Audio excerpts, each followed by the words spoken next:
Hare Krishna Mataji, screen share ಆಗಿದೆಯಾ?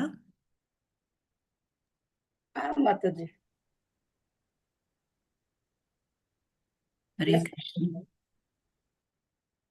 ಜಯ ರಾಧ ಮಾಧವ ಕುಂಜ ವಿಹಾರಿ, ಜಯ ಗೋಪೀ ಜನವಲ್ಲಭ ಗಿರಿವರಧಾರಿ.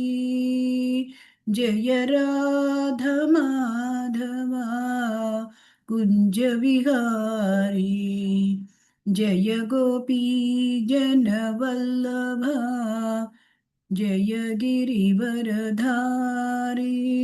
ಯಶೋದನಂದನ ಬ್ರಜ ಜನರಂಜನ, ಯಶೋದನಂದನ ಬ್ರಜ ಜನರಂಜನ. ಯಮುನಾ ತೀರ ವನಚಾರಿ, ಜಯ ರಾಧ ಮಾಧವ ಕುಂಜ ವಿಹಾರಿ. ಜಯ ಗೋಪೀ ಜನವಲ್ಲಭ ಗಿರಿವರಧಾರಿ. ಯಶೋದನಂದನ ಬ್ರಜ ಜನರಂಜನ, ಯಮುನಾ ತೀರ ವನಚಾರಿ.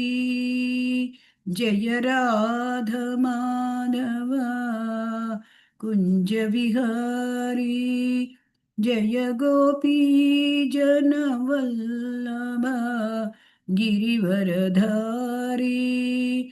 ಯಶೋದನಂದನ ಬ್ರಜ ಜನರಂಜನ, ಯಮುನಾ ತೀರ ವನಚಾರಿ.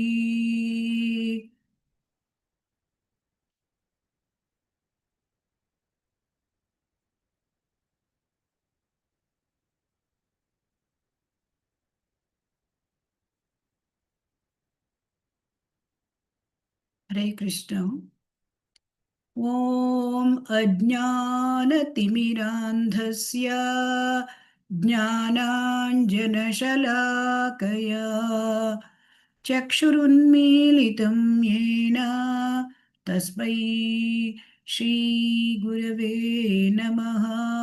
ಶ್ರೀಚೈತನ್ಯಮನೋಭೀಷ್ಟಂ ಸ್ಥಾಪಿತಂ ಯೇನ ಭೂತಲೆ ಸ್ವಯಂ ರೂಪಃ ಕದಾ ಮಹ್ಯಂ ದದಾತಿ ಸ್ವಪದಾಂತಿಕಂ.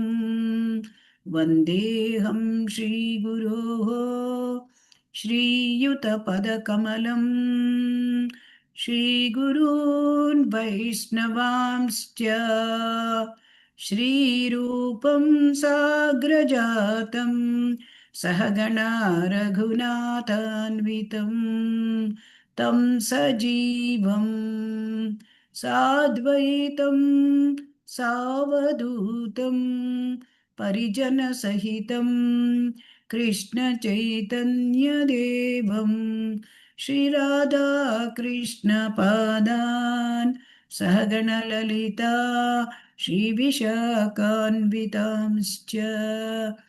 ಹೇ ಕೃಷ್ಣ ಕರುಣಾ ಸಿಂಧೋ ದೀನಬಂಧೋ ಜಗತ್ಪತೆ, ಗೋಪೇಶ ಗೋಪಿಕಾ ಕಾಂತ ರಾಧಾಕಾಂತ ನಮೋಸ್ತುತೆ.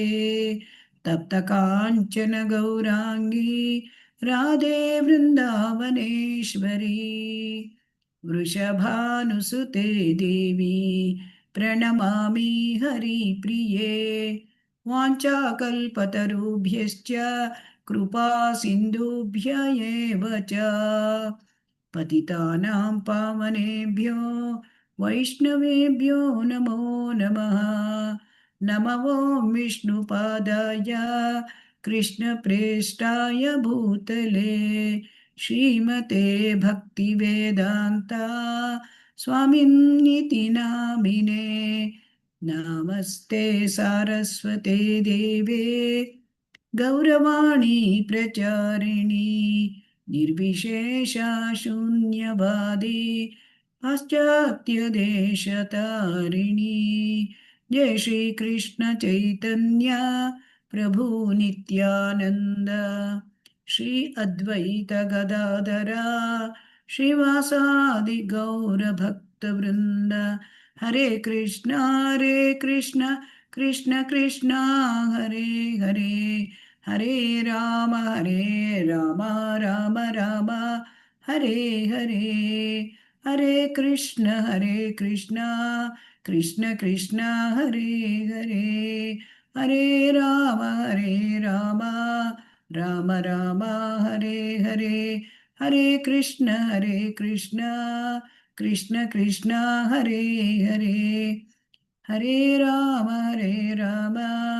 ರಾಮ ರಾಮ ಹರೇ ಹರೇ ಹರೇ ಕೃಷ್ಣ ಕೃಷ್ಣ ಕೃಷ್ಣ ಹರೇ ಹರೇ ಹರೇ ರಾಮ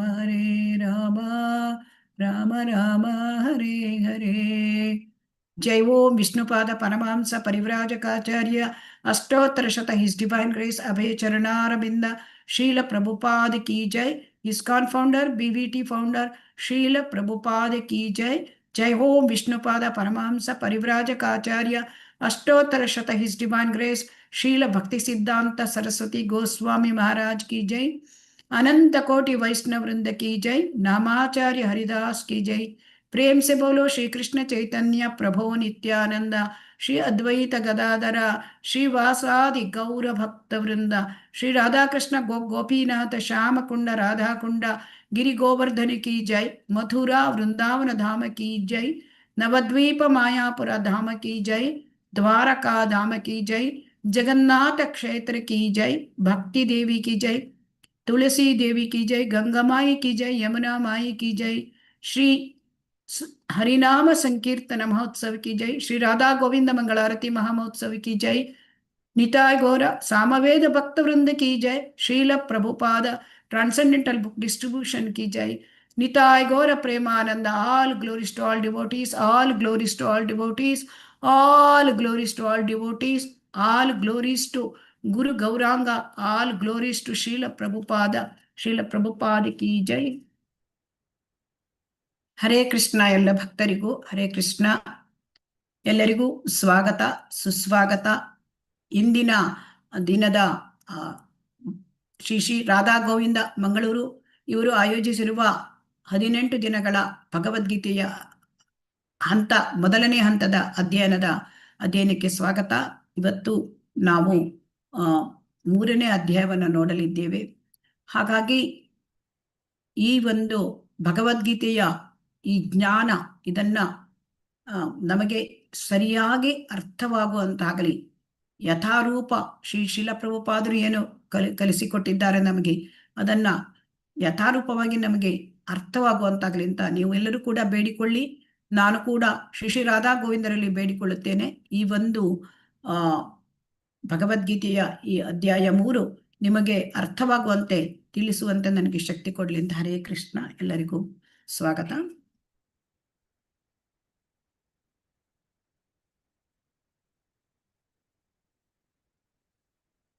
ಹರೇ ಕೃಷ್ಣ.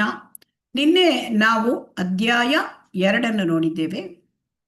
ಈ ಅಧ್ಯಾಯದಲ್ಲಿ 72 ಶ್ಲೋಕಗಳಿದ್ದವು ಮತ್ತು ಇದು ಭಗವದ್ಗೀತೆಯ ಇಡೀ ಭಗವದ್ಗೀತೆಯ ಸಾರ, ಗೀತಾ ಸಾರ ಸಂಗ್ರಹ.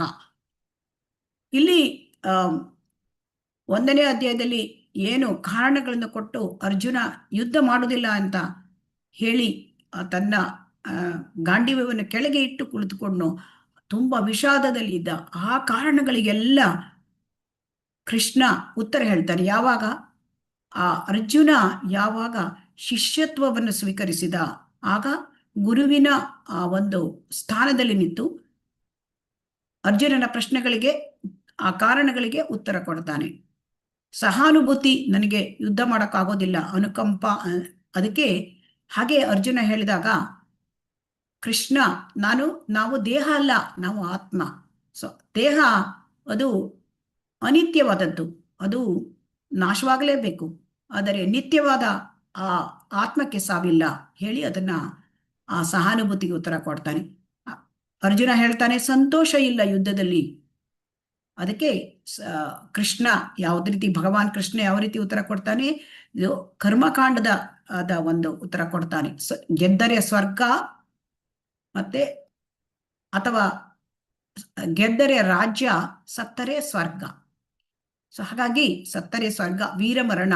ಸೊ ಇದನ್ನ ಹೇಳಿ ಉತ್ತರ ಕೊಡ್ತಾನೆ. ಮತ್ತೆ ಅರ್ಜುನ ಹೇಳ್ತಾನೆ ಪಾಪ ಚಟುವಟಿಕೆಗಳ ಭಯ. ಸೊ ಯುದ್ಧ ಆಡಿದ್ರೆ ಪಾಪ. ಅದಕ್ಕೆ ಕೃಷ್ಣ ಏನು ಕೊಡ್ತಾನೆ, ಭಗವಾನ್ ಕೃಷ್ಣ ಒಂದು 2 ರೀತಿಯ ಉತ್ತರ ಕೊಡ್ತಾನೆ. ಒಂದು ಈ ವರ್ಣಾಶ್ರಮ ಧರ್ಮ, ಅಂದರೆ ಕ್ಷತ್ರಿಯ, ಅರ್ಜುನ ಕ್ಷತ್ರಿಯ. ಸೊ ಕ್ಷತ್ರಿಯ ಆಗಿರೋದ್ರಿಂದ ಕ್ಷತ್ರಿಯ ಧರ್ಮ ಪಾಲನೆ ಮಾಡಬೇಕು, ಯುದ್ಧ ಮಾಡಲೇಬೇಕು. ಯುದ್ಧ ಮಾಡದೆ ಹೋದ್ರೆ ಧರ್ಮ ಪಾಲನೆ ಸ್ವಧರ್ಮ ಪಾಲನೆ ಆಗೋದಿಲ್ಲ. ಸೊ ಹಾಗೆ ಪಾಪ ಬರುತ್ತೆ, ಯುದ್ಧ ಮಾಡದೆ ಹೋದ್ರೆ ಪಾಪ ಬರುತ್ತೆ ಅಂತ ಹೇಳ್ತಾನೆ. 2ನೇದು ಭಕ್ತಿ ಯೋಗದ ಮೂಲಕ ಉತ್ತರ ಕೊಡ್ತಾರೆ. ಭಕ್ತಿ ಚಟುವಟಿಕೆಯಲ್ಲಿ ಪಾಪವಿಲ್ಲ, ಯಾಕೆಂದ್ರೆ ಯುದ್ಧ ಆಳದು ಧರ್ಮಯುದ್ಧವಾಗಿತ್ತು. ಅದಕ್ಕೆ ಶ್ರೀಕೃಷ್ಣನದೇ ಪರಮ ಒಂದು ನಿರ್ಧಾರವಾಗಿತ್ತು ಆ ಯುದ್ಧ. ಹಾಗಾಗಿ ಭಗವಂತನ ಆ ಒಂದು ಇಚ್ಛೆಯ ಪ್ರಕಾರ ಭಕ್ತಿ ಚಟುವಟಿಕೆಯದು ಯುದ್ಧ. ಅದಕ್ಕೆ ಅರ್ಜುನ ಮಾಡ್ತಕ್ಕಂಥ ಯುದ್ಧ ಅದು ಭಗವಂತನಿಗೆ ಆ ಒಂದು ಪೂಜೆ ಮಾಡಿದ ಹಾಗಾಗ್ತಿತ್ತು. ಸೊ ಹಾಗಾಗಿ ಭಕ್ತಿ ಚಟುವಟಿಕೆಯಲ್ಲಿ ಯಾವುದೇ ಪಾಪವಿಲ್ಲ ಅಂತ ಹೇಳ್ತಾರೆ. ಮತ್ತೆ ಕುಟುಂಬ ಸಂಪ್ರದಾಯ ನಾಶ ಆಗತ್ತೆ ಯುದ್ಧ ಮಾಡಿದರೆ ಅಂತ ಅರ್ಜುನ ಕಾರಣ ಕೊಟ್ಟಾಗ, ವರ್ಣಸಂಕರವನ್ನ ತಡಿಲಿಕ್ಕಾಗಿ ಆದರ್ಶಪ್ರಾಯರಾಗಿ ಜೀವನ ಮಾಡಬೇಕು, ಇದನ್ನು ಹೇಳಿದರು. ಅರ್ಜುನ ಹೇಳ್ತಾನೆ ನಿರ್ಣಯ ಮಾಡಕ್ಕೆ ನನಗೆ ಆಗ್ತಾ ಇಲ್ಲ, ಹೇಗೆ ನಾನು ಯುದ್ಧ ಮಾಡಬೇಕೋ ಅಥವಾ ಯುದ್ಧ ಮಾಡದೆ ನಾನು ಹಾಗೆ ಕಾಡಿಗೆ ತೆರಳಲು ಅಂತ ಕೇಳಿದಾಗ, ದೃಢ ನಿಶ್ಚಯದಿಂದ ಸ್ವಾಮಿ ಸೇವೆ ಮಾಡಿ. ಅಂದರೆ ಭಕ್ತಿ ಸೇವೆಗೆ ಬಂದಾಗ, ಭಕ್ತಿ ಮಾರ್ಗದಲ್ಲಿ ಇದ್ದಾಗ ನಿರ್ಣಯ ತೆಗೆದುಕೊಳ್ಳಿಕ್ಕೆ ಯಾವುದೇ ಒಂದು ತೊಂದರೆ ಆಗೋದಿಲ್ಲ. ತುಂಬಾ ಅಂದರೆ ಅವರಿಗೆ ಭಕ್ತಿ ಮಾರ್ಗದಲ್ಲಿ ಯಾರು ಇರ್ತಾರೆ ಅವರಿಗೆ ಚಿಂತೆ ಇರುವುದಿಲ್ಲ. ಸೊ ಹಾಗಾಗಿ ಅವರಿಗೆ ಏಕೈಕ ಗುರಿ ಕೃಷ್ಣನನ್ನು ತೃಪ್ತಿಗೊಳಿಸೋದು. ಸೊ ಯಾವ ಕೆಲಸ ಭಗವಂತನನ್ನು ತೃಪ್ತಿಗೊಳಿಸುತ್ತೆ ಅದನ್ನ ಮಾಡೋದು, ಯಾವ ಕೆಲಸ ಕೃಷ್ಣನಿಗೆ ಇಷ್ಟ ಇಲ್ಲ ಅದನ್ನು ಮಾಡದಿರೋದು. ಹಾಗಾಗಿ ಭಕ್ತಿ ಮಾರ್ಗಕ್ಕೆ ಬಂದಾಗ ನಿರ್ಣಯ ಮಾಡಲಿಕ್ಕೆ ಸುಲಭ. ದೃಢ ನಿಶ್ಚಯದಿಂದ ಸ್ವಾಮಿ ಸೇವೆ ಮಾಡುವಂತ ಭಗವಂತ ಉತ್ತರ ಕೊಡ್ತಾನೆ. ಇವತ್ತು ಅಧ್ಯಾಯ 3. ಈ ಅಧ್ಯಾಯದ ಹೆಸರು ಕರ್ಮಯೋಗ. ಇದರಲ್ಲಿ 43 ಶ್ಲೋಕಗಳಿವೆ. ನಮಗೆ ಅನಿಸುತ್ತೆ ಅಧ್ಯಾಯ 2ರಲ್ಲಿ ಇಡೀ ಒಂದು ಭಗವದ್ಗೀತೆಯ ಸಾರವನ್ನು ಹೇಳ್ಬಿಟ್ಟಿದ್ದಾರೆ. ಸೊ ಹಾಗಾದ್ಮೇಲೆ ಅಂದ್ರೆ ಅಲ್ಲಿ ಎಲ್ಲ ವಿಷಯ ಅಂದರೆ ಜ್ಞಾನಯೋಗ, ಆತ್ಮಜ್ಞಾನ, ಕರ್ಮಯೋಗ, ಆಮೇಲೆ ಭಕ್ತಿ ಯೋಗ ಎಲ್ಲವನ್ನೂ ಹೇಳಿರೋದ್ರಿಂದ ನಮಗೆ ಈಗ ಯಾಕಪ್ಪ ಅಂತ ಇಷ್ಟು ಮತ್ತೆ ಮುಗಿದು ಹೋಯ್ತು ಭಗವದ್ಗೀತೆ ಅಂತ ಅನಿಸ್ಬೋದು. ಆದರೆ ಇದರಲ್ಲಿ ಪ್ರತಿಯೊಂದನ್ನು ಕೂಡ ವಿವರವಾಗಿ ಹೇಳ್ತಾ ಇದ್ದಾರೆ. ಸಾಮಾನ್ಯವಾಗಿ ನಮಗೆ ತಾತ್ಪರ್ಯಪೂರ್ವಕವಾಗಿ ಹೇಳಿದ್ರೆ ಅರ್ಥ ಆಗೋದು ಸ್ವಲ್ಪ ಕಷ್ಟ ಆಗತ್ತೆ. ಅದಕ್ಕೆ ನಮಗೆ ಈಗ ಪ್ರತಿಯೊಂದನ್ನು ಕೂಡ ವಿವರವಾಗಿ ತಿಳಿಸ್ತಾರೆ. ಈಗ ಅಧ್ಯಾಯ 3 ಕರ್ಮಯೋಗದ ಅಧ್ಯಾಯ. ಇದರಲ್ಲಿ ಇರ್ತಕ್ಕಂಥ ವಿಚಾರಗಳನ್ನ ನೋಡೋಣ. ವಿಷಯ 1 ತ್ಯಜಿಸುವಿಕೆ ಅಥವಾ ಕ್ರಿಯೆ. ಅಂದ್ರೆ ಅರ್ಜುನನ ಗೊಂದಲ ಮತ್ತೆ ಪ್ರಾರಂಭ ಆಗತ್ತೆ. ನಾನು ಕರ್ತವ್ಯ ಮಾಡಬೇಕಾ ಅಥವಾ ನಾನು ಯುದ್ಧ ಮಾಡಬೇಕಾ ಅಥವಾ ನಾನು ಯಾವ ಥರ ಅಂದರೆ ಈ ಒಂದು ಯಾವ್ದಾರ ಒಂದು ಏಕಾಂತ ಸ್ಥಳಕ್ಕೆ ಹೋಗಿ ಜಪ ಮಾಡ್ತಾ ಕೂತ್ಕೊಂಡ್ಬಿಡ್ಲಾ? ನೀನು ಬುದ್ಧಿಯೋಗ ಕಾಮ್ಯ ಕರ್ಮಕ್ಕಿಂತ ಒಳ್ಳೇದು ಅಂತ ಹೇಳ್ತಾ ಇದೀಯಾ ಕೃಷ್ಣ. ಆದರೆ ನನಗೆ ಯಾಕೆ ಯುದ್ಧ ಮಾಡಲಿಕ್ಕೆ ನೀನು ಹೇಳ್ತಾ ಇದೀಯಾ? ಇದು ನನಗೆ ಗೊಂದಲ ಅಂತ ಹೇಳ್ತಾ ಇದ್ದಾನೆ. ಸೊ 2ನೇ ವಿಚಾರ ನಿಷ್ಕಾಮ ಕರ್ಮಯೋಗ. ಅದು ಜ್ಞಾನಯೋಗಕ್ಕಿಂತ ಉತ್ತಮ. ಇಲ್ಲಿ ಏನ್ ಹೇಳ್ತಾ ಇದ್ದಾರೆ ಅಂದ್ರೆ ಜ್ಞಾನಯೋಗದಿಂದ ನಮಗೆ ವೈರಾಗ್ಯವನ್ನು ಸಾಧಿಸ್ಬೋದು, ಆದರೆ ಅದು ಪರಿಪೂರ್ಣತೆ ಅಲ್ಲ. ಹಾಗಾಗಿ ಮತ್ತೆ ಕರ್ಮವನ್ನು ಕೂಡ ಬಿಡ್ಲಿಕ್ಕೆ ಬರೋದಿಲ್ಲ. ಒಂದು ಕ್ಷಣವಾದ್ರೂ ನಮಗೆ ಸುಮ್ಮನೆ ಕುತ್ಕೊಳ್ಳಿಕ್ಕೆ ಆಗಲ್ಲ. ಆದ್ದರಿಂದ ಇಲ್ಲಿ ಏನ್ ಹೇಳ್ತಾ ಇದ್ದಾರೆ, ನಿಯತಂ ಕುರು ಕರ್ಮ ಅಂದ್ರೆ ಅನಾಸಕ್ತಿಯಿಂದ ನೀನು ಕರ್ಮಯೋಗವನ್ನು ಮಾಡು ಅಂತ ಹೇಳ್ತಾ ಇದ್ದಾರೆ. ಕರ್ಮಕಾಂಡದಿಂದ ಕರ್ಮಯೋಗ. ಈಗ ಕರ್ಮಕಾಂಡದಿಂದ ಏನಾಗ್ತಾ ಇದೆ? ಕರ್ಮಕಾಂಡ ಅಂದ್ರೆ ನಮಗೆ ಯಾವ ರೀತಿ ನಾವು ಕೆಲಸ ಮಾಡ್ತಾ ಇದ್ದೇವೆ ಅಂದರೆ, ನಾವು ಮಾಡುವ ಕೆಲಸದನ್ನೆಲ್ಲ ಕೂಡ ನಮ್ಮ ಇಚ್ಛೆಗೆ ಆಸೆಗಳನ್ನು ಪೂರೈಸ್ಕೊಳ್ಳಿಕ್ಕಾಗಿ, ನಮ್ಮ ಆಸೆಗಳನ್ನು ಪೂರೈಸ್ಕೊಳ್ಳಿಕ್ಕಾಗಿ ವೇದಗಳಲ್ಲಿ ಹೇಳಿದ ಯಜ್ಞ ಯಾಗಾದಿಗಳನ್ನು ಮಾಡೋದು, ಅಥವಾ ಇದನ್ನ ಮಾಡಿದರೆ ಅದು ಕರ್ಮಕಾಂಡ. ಇದರಿಂದ ಏನಾಗುತ್ತೆ, ನಮ್ಮ ಐಹಿಕ ಬಯಕೆಗಳು, ಆಸೆಗಳನ್ನು ತೀರ್ಸ್ಕೋಬಹುದು. ಆದರೆ ಆಸೆಗೆ ಮಿತಿಯೇ ಇರೋದಿಲ್ಲ, ಆಸೆಗೆ ಮಿತಿಯೇ ಇರೋದಿಲ್ಲ. ಆದ್ದರಿಂದ ಕರ್ಮಕಾಂಡದಿಂದ ಕರ್ಮಯೋಗಕ್ಕೆ ಬಾ, ಅದನ್ನು ಹೇಳ್ತಾ ಇದ್ದಾರೆ. ಅಂದರೆ ಕರ್ಮಕಾಂಡದಲ್ಲಿ ಏನು ಹೇಳ್ತಾರೆ, ಧರ್ಮ ಅರ್ಥ ಕಾಮ ಮೋಕ್ಷ. ಅಂದರೆ ಸ್ವಧರ್ಮವನ್ನು ಮಾಡಬೇಕು, ಅದರಿಂದ ಹಣ ಸಂಪಾದನೆ ಅಥವಾ ಅರ್ಥ ಸಂಪಾದನೆ, ಅದರಿಂದ ನಮಗೆ ಇರ್ತಕ್ಕಂಥ ಇಚ್ಛೆಗಳನ್ನು ಪೂರೈಸೋದು. ಇದರಿಂದ ಆಮೇಲೆ ನಮ್ಮ ಇಚ್ಛೆಗಳು ಪೂರ್ಣವಾದರೆ ಮೋಕ್ಷಕ್ಕೆ ಹೋಗೋದು, ಮೋಕ್ಷವನ್ನು ಗಳಿಸ್ಲಿಕ್ಕೆ ಪ್ರಯತ್ನ ಮಾಡೋದು. ಆದರೆ ಇಲ್ಲಿ ನಮಗೆ ಏನಾಗ್ತದೆ, ಕಾಮಕ್ಕೆ ನಮಗೆ ಮಿತಿಯೇ ಇಲ್ಲ. ಆದ್ದರಿಂದ ನಮ್ಮ ಇಂದ್ರಿಯ ತೃಪ್ತಿ ಮಾಡಿ ನಮಗೆ ಮಿತಿಯೇ ಇರುವುದಿಲ್ಲ. ಹಾಗಾಗಿ ಇಲ್ಲಿ ಭಗವಂತ ಏನು ಹೇಳ್ತಾ ಇದ್ದಾರೆ, ಕರ್ಮಕಾಂಡದಿಂದ ಕರ್ಮಯೋಗಕ್ಕೆ ಬನ್ನಿ. ಅಂದರೆ ಕೃಷ್ಣನ ಇಂದ್ರಿಯಗಳನ್ನು ತೃಪ್ತಿ ಮಾಡೋದು ಕರ್ಮಯೋಗ. ಅದನ್ನು ನಾವು 10ರಿಂದ 16ನೇ ಶ್ಲೋಕಗಳಲ್ಲಿ ನೋಡಲಿದ್ದೇವೆ. ಮತ್ತೆ ಉದಾಹರಣೆಯಿಂದ ಹೇಳಿ. ಯಾವ ಥರ ಅಂತಂದರೆ, ನಾವು ಯಾವುದನ್ನೇ ಕೆಲಸ ಮಾಡಿದ್ರೆ ನಮ್ಮನ್ನು ಅನುಸರಿಸುವವರು ನಮಗೆ ಇರ್ತಾರೆ. ಅವರಿಗೆ ನಾವು ಉದಾಹರಣೆಯ ರೀತಿ ನಾವು ಇರಬೇಕು. ನಾವು ಹೇಗೆ ಅಂತಂತ ಅರ್ಥ ಮಾಡ್ಕೊಳ್ಳೋದಂದ್ರೆ, ಮನೆಯಲ್ಲಿ ಮಕ್ಕಳು ನಮ್ಮನ್ನು ನೋಡಿ ನಮ್ಮನ್ನು ಅನುಸರಿಸ್ತಾರೆ. ಶಾಲೆಯಲ್ಲಿ ಟೀಚರ್ಸಿಗೆ, ಅವರ ಶಿಕ್ಷಕರಿಗೆ ಅವರ ವಿದ್ಯಾರ್ಥಿಗಳು ಅನುಸರಿಸ್ತಾರೆ ಅಷ್ಟೇ. ಅದೇ ತರಹ ನಾವು ನಮ್ಮ ಜೀವನದಲ್ಲಿ ಯಾವ ಥರ ನಡ್ಕೊಳ್ತೀವಿ ಅದನ್ನು ಇನ್ನೊಬ್ಬರಿಗೆ ನಾವು ಆದರ್ಶನೀಯವಾಗಿ ನಾವು ನಡ್ಕೋಬೇಕು ಅಂತ ಇಲ್ಲಿ ಭಗವಂತ ಹೇಳ್ತಾ ಇದ್ದಾರೆ. ಯದ್ಯದಾಚರತಿ ಶ್ರೇಷ್ಠ ತತ್ತದೇವೇ ಇತರೋ ಜನಾಃ ಸಯತ್ ಪ್ರಮಾಣಂ ಕುರುತೆ ಲೋಕಸ್ತದನು ವರ್ತತೆ ಹೇಳ್ತಾ ಇದ್ದಾರೆ. ಆಮೇಲೆ ಕೊನೆಯದಾಗಿ ಈ ಕರ್ಮಯೋಗದಲ್ಲಿ ಶತ್ರು ಯಾರು ಇದನ್ನ ಹೇಳ್ತಾ ಇದ್ದಾರೆ. ನಮ್ಮ ಶತ್ರು ಯಾರು ಅಂತ ನಾವು ತಿಳಿದುಕೊಳ್ತಾ ಇದ್ದೇವೆ. ಕೃಷ್ಣ ನಮಗೆ ಹೇಳ್ಕೊಡ್ತಾ ಇದ್ದಾರೆ, ಭಗವಂತ ನಮ್ಮ ಶತ್ರು ಯಾರು, ನಮ್ಮ ಶಾಶ್ವತವಾದ ಶತ್ರು ಯಾರು ಅಂದರೆ, ಅವನ ಕಂಡ್ರೆ ನನಗಾಗಲ್ಲ, ಇವನ್ ಕಂಡ್ರೆ ನನಗಾಗಲ್ಲ, ಅವನ ನನ್ನ ಶತ್ರು, ಇದೆಲ್ಲ ನಮಗೆ ಹೀಗೆ ಅನಿಸ್ತಾ ಇರುತ್ತೆ ನಮ್ಮ ಜೀವನದಲ್ಲಿ, ಭೌತಿಕ ಜೀವನದಲ್ಲಿ. ಹಾಗಾದ್ರೆ ಅದಕ್ಕೆ ಇದೆಲ್ಲ ಶತ್ರು ಅಲ್ಲ. ನಮ್ಮ ಶತ್ರು ಈ ಭೌತಿಕ ಬಯಕೆಗಳು, ಐಹಿಕ ಕಾಮನೆಗಳು. ಅದಕ್ಕೆ ಆವೃತಂ ಜ್ಞಾನಮೇತೇನ ಜ್ಞಾನಿನೋ ನಿತ್ಯವೈರಿಣ ಕಾಮರೂಪೇಣ ಕೌಂತೆಯ ದುಷ್ಪೂರೇಣ ನಲೇನ ಚ. ಹಾಗಾಗಿ ಈ ಅಧ್ಯಾಯದಲ್ಲಿ ಇದನ್ನೆಲ್ಲ ನಾವು ನೋಡ್ಲಿಕ್ಕಿದ್ದೇವೆ. ಈಗ ಮೊಟ್ಟ ಮೊದಲಾಗಿ ನಾವು ಕರ್ಮಯೋಗ, ಇದರಲ್ಲಿ ಯೋಗ ಮತ್ತು ಕರ್ಮ 2 ಪದಗಳಿವೆ. ಈಗ ಯೋಗ ಅಂದ್ರೆ ಏನು? ಹರೇ ಕೃಷ್ಣ, ಯಾರಾದ್ರೂ ಹೇಳ್ತೀರಾ ಯೋಗ ಅಂದ್ರೆ ಏನು ಅಂತ? Hare Krishna.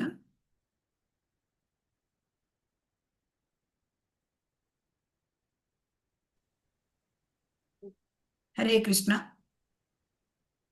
Hare Krishna Mataji, to join the yoga with God, I don't know, to join, right? Yoga is to join. Hare Krishna, Hare Krishna, ಧನ್ಯವಾದಗಳು.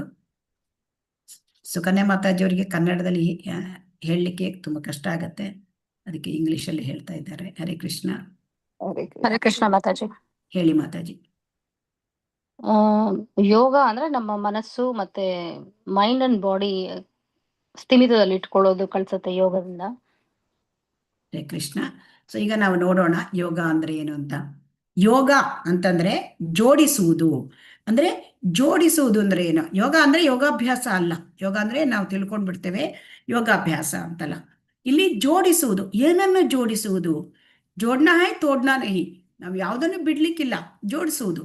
ಜೋಡಿಸುವುದು ಅಂತಂದ್ರೆ ಹೇಗೆ? ಕೃಷ್ಣನ ಜೊತೆ ನಮ್ಮನ್ನ ಜೋಡಿಸ್ಕೊಳ್ಳೋದು. ಅಂದ್ರೆ ನಮ್ಗೆ ಏನಾಗಿದೆ, ನಾವೀಗ ಕೃಷ್ಣ ವಿಯೋಗದಲ್ಲಿ ಇದ್ದೇವೆ. ಅಂದ್ರೆ ನಾವು ಭಗವಂತನನ್ನ ನಾವು ಮರೆತಿದ್ದೇವೆ. ಕೃಷ್ಣ ವಿಸ್ಮೃತಿ ಅಂತ ಹೇಳ್ತಾರೆ.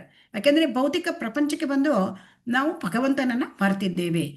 ಆ ಭಗವಾನ್ ಕೃಷ್ಣನ ಜೊತೆ ನಮ್ಮನ್ನು ನಾವು ಜೋಡಿಸ್ಕೊಳ್ಳೋದು. ಇದನ್ನ ಹೇಗೆ ನಾವು ಅರ್ಥ ಮಾಡ್ಕೊಳ್ಳೋದು ಅಂತಂದ್ರೆ, ನಾವು ಭಗವಂತನಿಗೆ ಜೋಡಿಸ್ತಕ್ಕಂಥ ಕರ್ಮವನ್ನು ಮಾಡೋದು. ಅದು ಈ ಕರ್ಮಯೋಗ. ಅದನ್ನೇ ಇಲ್ಲಿ ಹೇಳ್ತಾ ಇದ್ದಾರೆ. ಅಂದ್ರೆ ನಾವು ನಿನ್ನೆ ತಿಳ್ಕೊಂಡಿದ್ದೇವೆ, ನಾವು ದೇಹ ಅಲ್ಲ, ನಾವು ಆತ್ಮ ಅಂತ. ಹಾಗಾಗಿ ಆತ್ಮನಾಗಿ ನಾವು ಪರಮಾತ್ಮನ ಜೊತೆ ಹೇಗೆ ಸಂಪರ್ಕ ಬೆಳೆಸೋದು, ಅದನ್ನೇ ಇಲ್ಲಿ ಯೋಗ ಅಂತ ಕರೀತಾರೆ.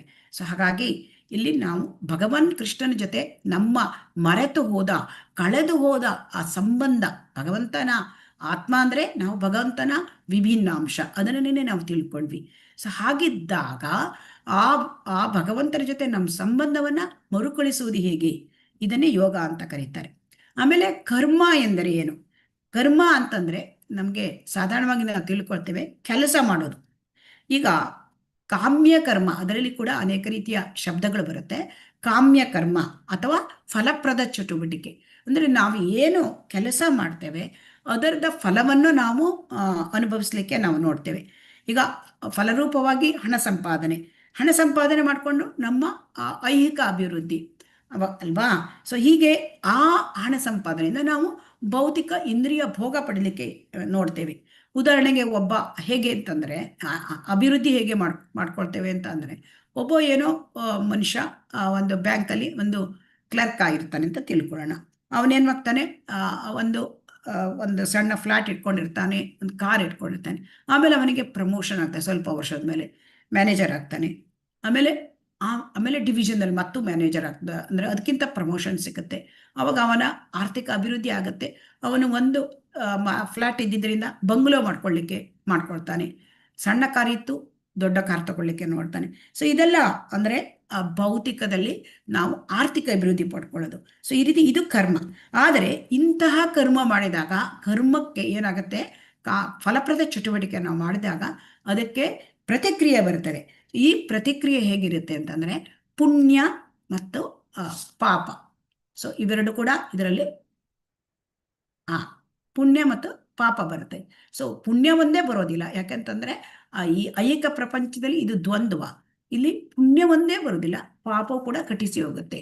ಸೊ ಪುಣ್ಯ ಆದಾಗ ನಮಗೆ ಏನಾಗುತ್ತೆ, ಪುಣ್ಯವನ್ನು ಅನುಭವಿಸ್ಲಿಕ್ಕೆ ಮತ್ತೆ ಬರಬೇಕು. ಮತ್ತು ಪಾಪ ಬಂದಾಗ, ಘಟಿಸಿದಾಗ ಪಾಪವನ್ನು ಕೂಡ ಅನುಭವಿಸಲೇಬೇಕು. ಸೊ ಈ ರೀತಿಯಾಗಿ ಇಲ್ಲಿ ಹೇಳ್ತಾ ಇದ್ದಾರೆ. ಅಂದರೆ ಇಲ್ಲಿ ಕೃಷ್ಣ ಏನು ಹೇಳ್ತಾ ಇದ್ದಾರೆ, ಕರ್ಮವನ್ನು ಮಾಡೋದಕ್ಕಿಂತ ಕರ್ಮಯೋಗವನ್ನು ಮಾಡಬೇಕು. ಅಂದರೆ ನಾವು ಮಾಡುವ ಕರ್ಮದಲ್ಲಿ ಭಗವಂತನನ್ನು ತರಬೇಕು ಅಂತ ಹೇಳ್ತಾ ಇದ್ದಾರೆ. ಅಂದರೆ ಇಲ್ಲಿ ಎರಡು ರೀತಿಯ ಕರ್ಮಗಳನ್ನು ಹೇಳ್ತಾ ಇದ್ದಾರೆ, ಕರ್ಮಯೋಗವನ್ನು, ಸಕಾಮ ಕರ್ಮಯೋಗ ಮತ್ತು ನಿಷ್ಕಾಮ ಕರ್ಮಯೋಗ. ಈಗ ಏಕಂ ವದ, ಇಲ್ಲಿ ಏನಾಯಿತು ಅಂತಂದರೆ ನಿನ್ನೆ ದಿವಸ ನಾವು ನೋಡಿದ್ದೇವೆ, ಇಡೀ ಭಗವದ್ಗೀತೆಯ ಸಾರವನ್ನೇ ಭಗವಂತ ಹೇಳಿದರು, ಕೃಷ್ಣ ಹೇಳಿದ. ಅದರಲ್ಲಿ ಸಾಂಖ್ಯ ಯೋಗ, ಆಮೇಲೆ ಕರ್ಮಯೋಗ, ಬುದ್ಧಿಯೋಗ ಅಥವಾ ಭಕ್ತಿ ಯೋಗ, ಹೀಗೆ ನಾನಾ ರೀತಿಯ ಮಾರ್ಗಗಳನ್ನು ಹೇಳಿದರು. ಆಗ ಕೃಷ್ಣ ಅರ್ಜುನನಿಗೆ ಏನಾಗ್ತಾ ಇದೆ, ಈಗ ಮತ್ತೆ ಗೊಂದಲ ಶುರುವಾಗಿದೆ. ನೀನು ಭಗವಂತ ಕೃಷ್ಣ ನೀನು ಹೇಳ್ತಾ ಇದ್ದೀಯಾ ಬುದ್ಧಿ ಯೋಗ ಕಾಮ್ಯ ಕರ್ಮಕ್ಕಿಂತ ಉತ್ತಮ, ಅಂದರೆ ಭಕ್ತಿ ಯೋಗ ಈ ಕಾಮ್ಯ ಕರ್ಮಕ್ಕಿಂತ ಉತ್ತಮ. ಹಾಗಾದ್ಮೇಲೆ ನನಗೆ ಯಾಕೆ ನೀನು ಈ ಘೋರ ಯುದ್ಧಕ್ಕೆ ಘೋರ ಯುದ್ಧ ಮಾಡು ಅಂತ ನೀನು ನನಗೆ ಯಾಕೆ ಹೇಳ್ತಾ ಇದ್ದೀಯಾ? ನಾನು ಎಲ್ಲಾದ್ರೂ ಹೋಗಿ ಏಕಾಂತ ಸ್ಥಳದಲ್ಲಿ ಜಪ ಮಾಡಿಬಿಡ್ತೇನೆ ಅಂತ. ಸೊ ಹಾಗಾಗಿ ಅಲ್ಲಿ ಏನು ಹೇಳ್ತಾರೆ ಅಂತಂದರೆ, ಕರ್ಮ ಇಲ್ಲಿ ಬುದ್ಧಿಯೋಗ ಅಂದರೆ ಆ ಒಂದು ಭಕ್ತಿ ಯೋಗ ಅಂತಂದರೆ ಜಡತ್ವ ಅಂತ ತಿಳ್ಕೊಂಡ್ಬಿಡ್ತಾರೆ.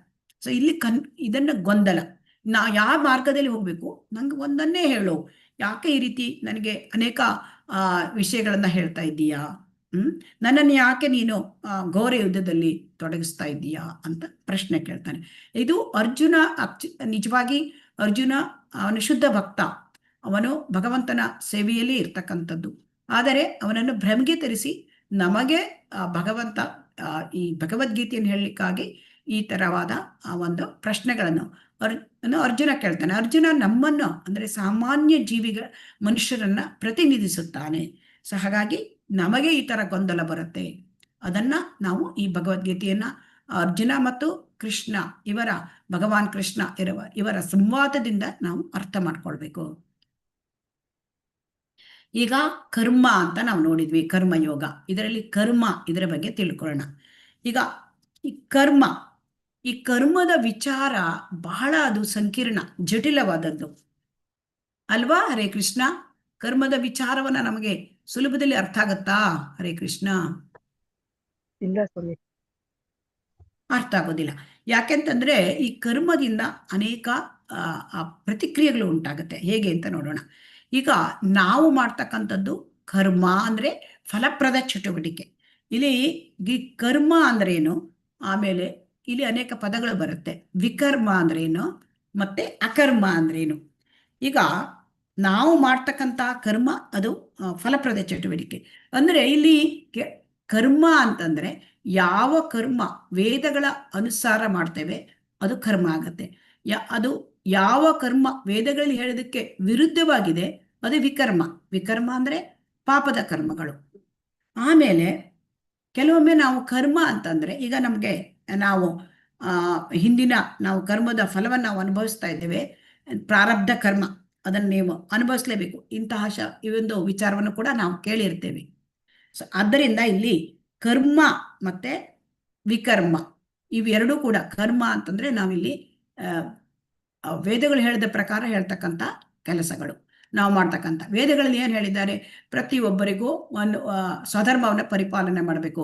ಬ್ರಾಹ್ಮಣ, ಕ್ಷತ್ರಿಯ, ವೈಶ್ಯ, ಶೂದ್ರ, ಆಮೇಲೆ ಗೃಹಸ್ಥ, ಮತ್ತೆ ಬ್ರಹ್ಮಚಾರಿ, ಗೃಹಸ್ಥ, ವಾನಪ್ರಸ್ಥ, ಸನ್ಯಾಸಿ, ಇವರೆಲ್ಲರಿಗೂ ಪ್ರತ್ಯೇಕವಾದ ಕರ್ಮಗಳನ್ನು ಹೇಳಿದ್ದಾರೆ. ಬ್ರಾಹ್ಮಣನಿಗೆ ಅಂದರೆ ಯಜನ್ ಪಠನ್ ಪಾಠನ್ ಮತ್ತೆ ದಾನ ಪ್ರತಿಗೃಹಣ. ಬ್ರಾಹ್ಮಣ ಯಜ್ಞ ಅಂದರೆ ವೇದಗಳನ್ನ ಓದಬೇಕು, ವೇದಗಳನ್ನ ಓದಿಸ್ಬೇಕು, ಕಲಿಸ್ಬೇಕು, ಯಜ್ಞ ಮಾಡಬೇಕು, ಯಜ್ಞ ಮಾಡಿಸ್ಬೇಕು, ದಾನ ತಗೊಳ್ತಾನೆ, ದಾನವನ್ನು ಕೂಡ ಕೊಡ್ತಾನೆ. ಹೀಗೆ ಪ್ರತಿಯೊಬ್ಬನಿಗೂ ಒಂದೊಂದು ಕೆಲಸ ಇದೆ. ಅವನು ಬ್ರಾಹ್ಮಣ ಕೆಲಸ.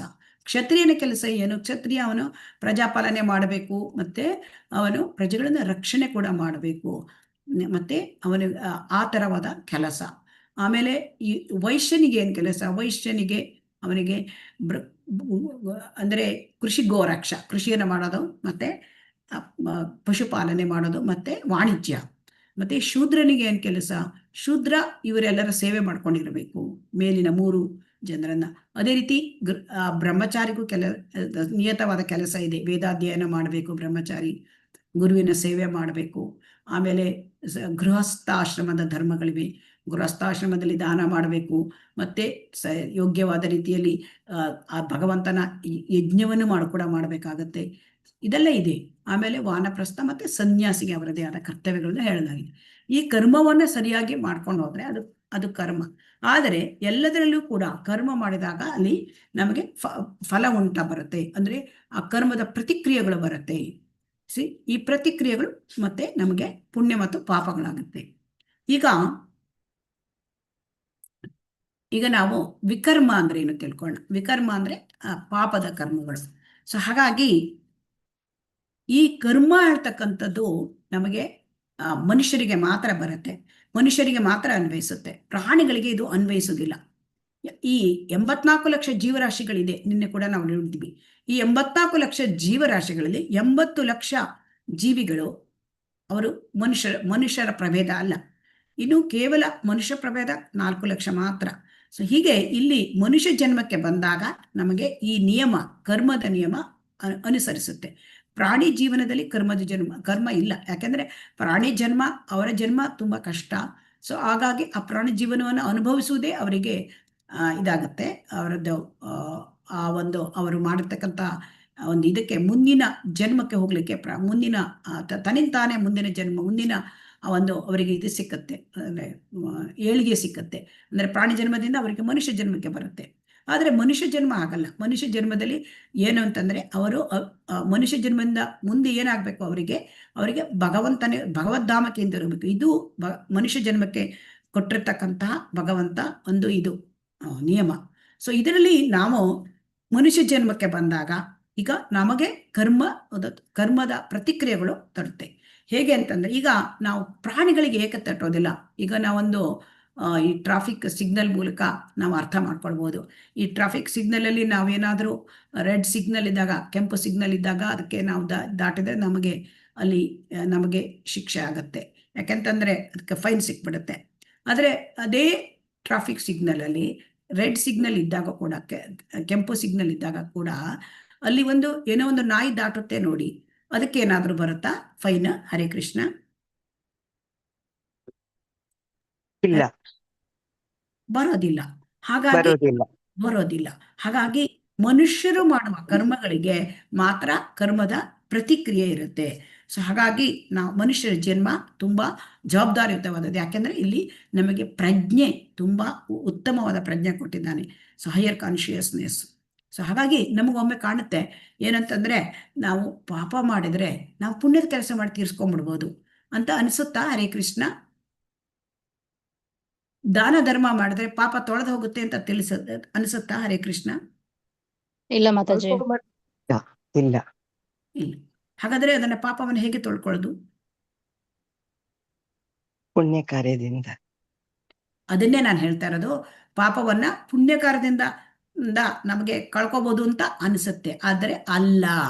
ಆದ್ರೆ ಪುಣ್ಯ ಮಾಡಿ ಪಾಪ ಕಳೆದು ಹೋಗೋದಿಲ್ಲ. ಯಾಕೆಂದ್ರೆ ಪುಣ್ಯದ ಅಕೌಂಟ್ ಬೇರೆ, ಪಾಪದ ಅಕೌಂಟ್ ಬೇರೆ. ಸೊ ಪುಣ್ಯವನ್ನ ಮಾಡ್ಕೊಂಡ್ರೆ ಅದನ್ನ ಅನುಭವಿಸ್ಲಿಕ್ಕೆ ನಮಗೆ ಮತ್ತೆ ಹುಟ್ಟಿ ಬರಲೇಬೇಕು.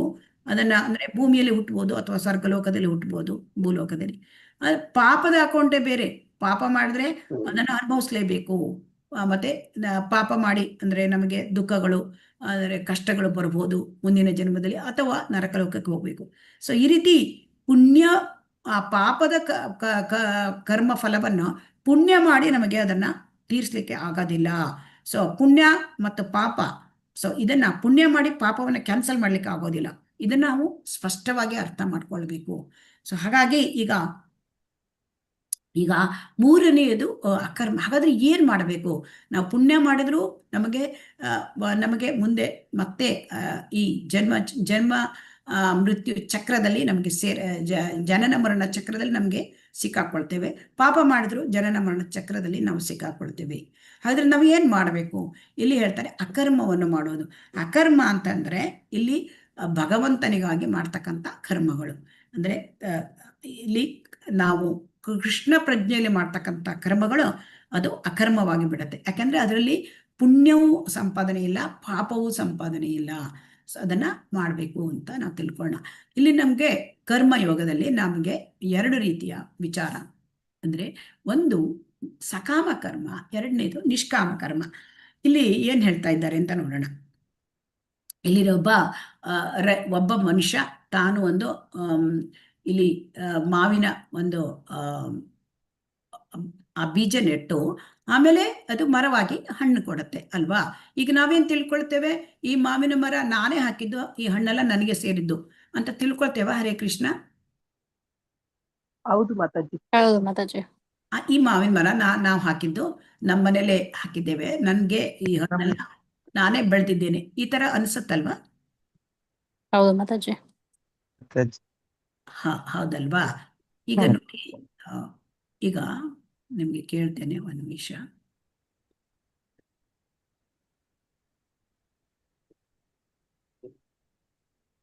ಈಗ ಇಲ್ಲಿ ನೋಡಿ, ಮಾವಿನ ಮರ, ಈಗ ಮಾವಿನ ಗಿಡ ಶಶಿ ಆಗಿ ಅದಕ್ಕೆ ಫಲ ಬರಬೇಕಾದ್ರೆ ಏನ್ ಬೇಕು? ಭೂಮಿ ಬೇಕು ಅಲ್ವಾ?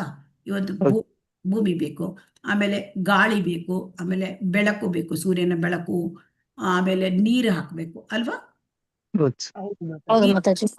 ಆಮೇಲೆ ಗೊಬ್ಬರ ಹಾಕ್ಬೇಕು ಒಮ್ಮೆ ಅಲ್ವಾ? ಇದರಲ್ಲಿ ಈಗ ಇದು ಯಾವುದನ್ನಾದ್ರೂ ನಾವು ತಯಾರು ಮಾಡ್ಲಿಕ್ಕೆ ಸಾಧ್ಯವಾ? ಬೀಜ ತಯಾರು ಮಾಡ್ಲಿಕ್ಕೆ ಸಾಧ್ಯವಾ ನಮ್ಮ ಹತ್ರ? ಇಲ್ಲ ಮಾತಾಜಿ. ಬೀಜವನ್ನ ನಾವು ತಯಾರು ಮಾಡ್ಲಿಕ್ಕೆ ಸಾಧ್ಯವಾ? ಭೂಮಿನ ನಾವು ಸೃಷ್ಟಿ ಮಾಡ್ಲಿಕ್ಕೆ ಸಾಧ್ಯವಾ? ಗಾಳಿ ನಾವು ಮಾಡ್ಲಿಕ್ಕೆ ಸಾಧ್ಯವಾ? ತಯಾರು ಮಾಡ್ಲಿಕ್ಕೆ ಸಾಧ್ಯವಾ? ಆಮೇಲೆ ಸೂರ್ಯನ ಬೆಳಕು ಕೊಡ್ಲಿಕ್ಕೆ ನಮ್ಮ ಹತ್ರ ಸಾಧ್ಯವಾ? ಹರೇ ಕೃಷ್ಣ. ಇಲ್ಲ ಮಾತಾಜಿ. ಹಾಗಾಗಿ ಇಲ್ಲಿ ನೋಡಿ, ನಾವು ಗಿಡ ಹಾಕಿದ್ದೇವೆ ಇದನ್ನ, ಆದರೆ ಇಲ್ಲಿ ಫಲ ಬಂದಾಗ ಇದೆಲ್ಲದಕ್ಕೂ ನಾವು ಭಾಜನರ. ಇಲ್ಲಿ ಬಂದಿರತಕ್ಕಂಥ ಎಲ್ಲದಕ್ಕೂ ನಮ್ಮ ಕಾಂಟ್ರಿಬ್ಯೂಷನ್ ಎಷ್ಟು? ಭಗವಂತ ಕೊಟ್ಟಿದ್ದ ಆ ಭೂಮಿ, ಭಗವಂತ ಕೊಟ್ಟಿದ್ದ ಆ ಗಾಳಿ, ಆ ಭಗವಂತ ಕೊಟ್ಟಿದ್ದ ಆ ಬೆಳಕು, ಸೂರ್ಯನ ಬೆಳಕು ಮತ್ತೆ ನೀರು, ಇವುಗಳಿಂದ ಇದು ಆಗಿದೆ ಅಲ್ವಾ? ಹಾಗಾಗಿ ಈಗ ಕೃಷ್ಣನ ಕೊಡುಗೆಗೆ ಹೋಲಿಸಿದ್ರೆ ನಮ್ಮ ಕೊಡುಗೆ, ಕಾಂಟ್ರಿಬ್ಯೂಷನ್ ಏನೂ ಅಲ್ಲ ಅಲ್ವಾ? ಹಾಗಾಗಿ ಇಲ್ಲಿ ಏನ್ ಹೇಳ್ತಾರೆ, ಇಲ್ಲಿ ಸಕಾಮ ಕರ್ಮ ಅಂತಂದ್ರೆ, ಈಗ ನಾವು ಮಾಡಿದ್ರಲ್ಲಿ ಈಗ ನಮಗೆ 90 ಹಣ್ಣು ಇಟ್ಕೊಳ್ಳೋಣ, 100 ಹಣ್ಣು ಆಗಿದೆ ಅಂತ ತಿಳ್ಕೊಳ್ಳೋಣ, 90 ಹಣ್ಣು ನಮಗೆ ಇಟ್ಕೊಂಡು ಕೃಷ್ಣನಿಗೆ 10 ಹಣ್ಣು ಕೊಡೋದು, ಇದು ಸಕಾಮ ಕರ್ಮ. ಈಗ ನಿಷ್ಕಾಮ ಕರ್ಮ ಅಂತಂದ್ರೆ, ಈಗ ಭಗವಂತನಿಗೆ ಅಂದ್ರೆ ಒಂದು 10 ಹಣ ನಮಗೆ ಇಟ್ಕೊಳ್ಳೋದು ನಮ್ಮ ಒಂದು ದೇಹ ಮತ್ತು ಆತ್ಮಕ್ಕೆ ಪಾಲಿಸ್ಲಿಕ್ಕೆ, ಬಾಕಿ ಎಲ್ಲದನ್ನು ಭಗವಂತನಿಗೆ ಕೊಡೋದು. ಸೊ ಇದು ನಿಷ್ಕಾಮ ಕರ್ಮ ಯೋಗ. ನಿಜವಾಗಿ ಹೇಳ್ಬೇಕು ಅಂದ್ರೆ ಎಲ್ಲದ ಫಲವನ್ನು ಭಗವಂತನಿಗೆ ಕೊಡೋದು. ನಿಷ್ಕಾಮ ಕರ್ಮ ಯೋಗ ಅಂದ್ರೆ ಫಲವನ್ನ ನಾವು ಆ ಭಗವಂತನಿಗೆ ಸಂಪೂರ್ಣವಾಗಿ ಸಮರ್ಪಣೆ ಮಾಡೋದು. ಅದು ನಿಷ್ಕಾಮ ಕರ್ಮ ಯೋಗ. ಈ ರೀತಿ ಭಗವಂತನಿಗೆ ನಾವು ಒಂದು ಕರ್ಮ ಮಾಡಿದ್ರಲ್ಲಿ ಕೊಟ್ಟು ಅದರಿಂದ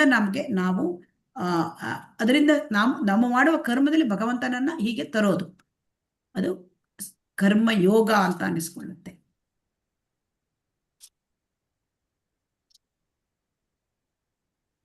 ಆಮೇಲೆ ಇಲ್ಲಿ ಅದು 5ನೆಯ ಶ್ಲೋಕವನ್ನು ನೋಡೋಣ. ನಹಿ ಕಶ್ಚಿತ್ ಕ್ಷಣಮಪಿ ಜಾತು ತಿಷ್ಠತಿ ಅಕರ್ಮಕೃತ್ ಕಾರ್ಯತೆ ಹಿ ಅವಶಃ ಕರ್ಮ ಸರ್ವಃ ಪ್ರಕೃತಿ ಜೈರ್ಗುಣೈಃ. ಅಂದ್ರೆ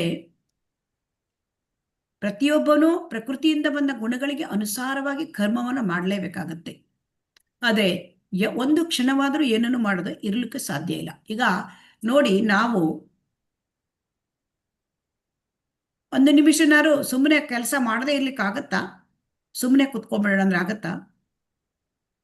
ಆಗಲ್ಲ. ಇಲ್ಲ ಮಾತಾಜಿ. ಆಗಲ್ಲ. ಅಂದ್ರೆ ಕರ್ಮ ತ್ಯಾಗ ಏನು ಮಾಡೋದಿಲ್ಲ ನಾನು ಅಂದ್ರೆ ಆಗಲ್ಲ. ನಾನು ಸುಮ್ಮನೆ ಕುತ್ಕೊಂಡ್ಬಿಡ್ತೇನೆ, ಆಗಲ್ಲ. ಯಾಕೆ ಅಂತಂದ್ರೆ ನಮ್ಮ ದೇಹ ಮತ್ತು ನಮ್ಮ ಆತ್ಮ ಇದನ್ನು ಒಟ್ಟಿಗಿಡ್ಲಿಕ್ಕಾದ್ರೂ ನಾವು ಕೆಲಸ ಮಾಡಲೇಬೇಕು ಅಲ್ವಾ?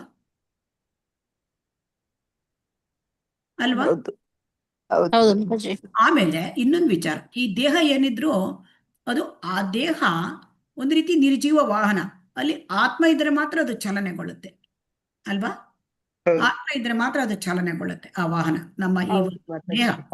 ಹಾಗಾಗಿ ಈ ಆತ್ಮ ಏನಿದೆ ಅದು ಯಾವಾಗಲೂ ಒಂದು ನಿಮಿಷವೂ ಸುಮ್ಮನೆ ಕುಳಿತುಕೊಳ್ಳೋದಿಲ್ಲ. ಅದು ಯಾವಾಗಲೂ ಕಾರ್ಯಚಟುವಟಿಕೆಯಲ್ಲಿ ಇರುತ್ತೆ.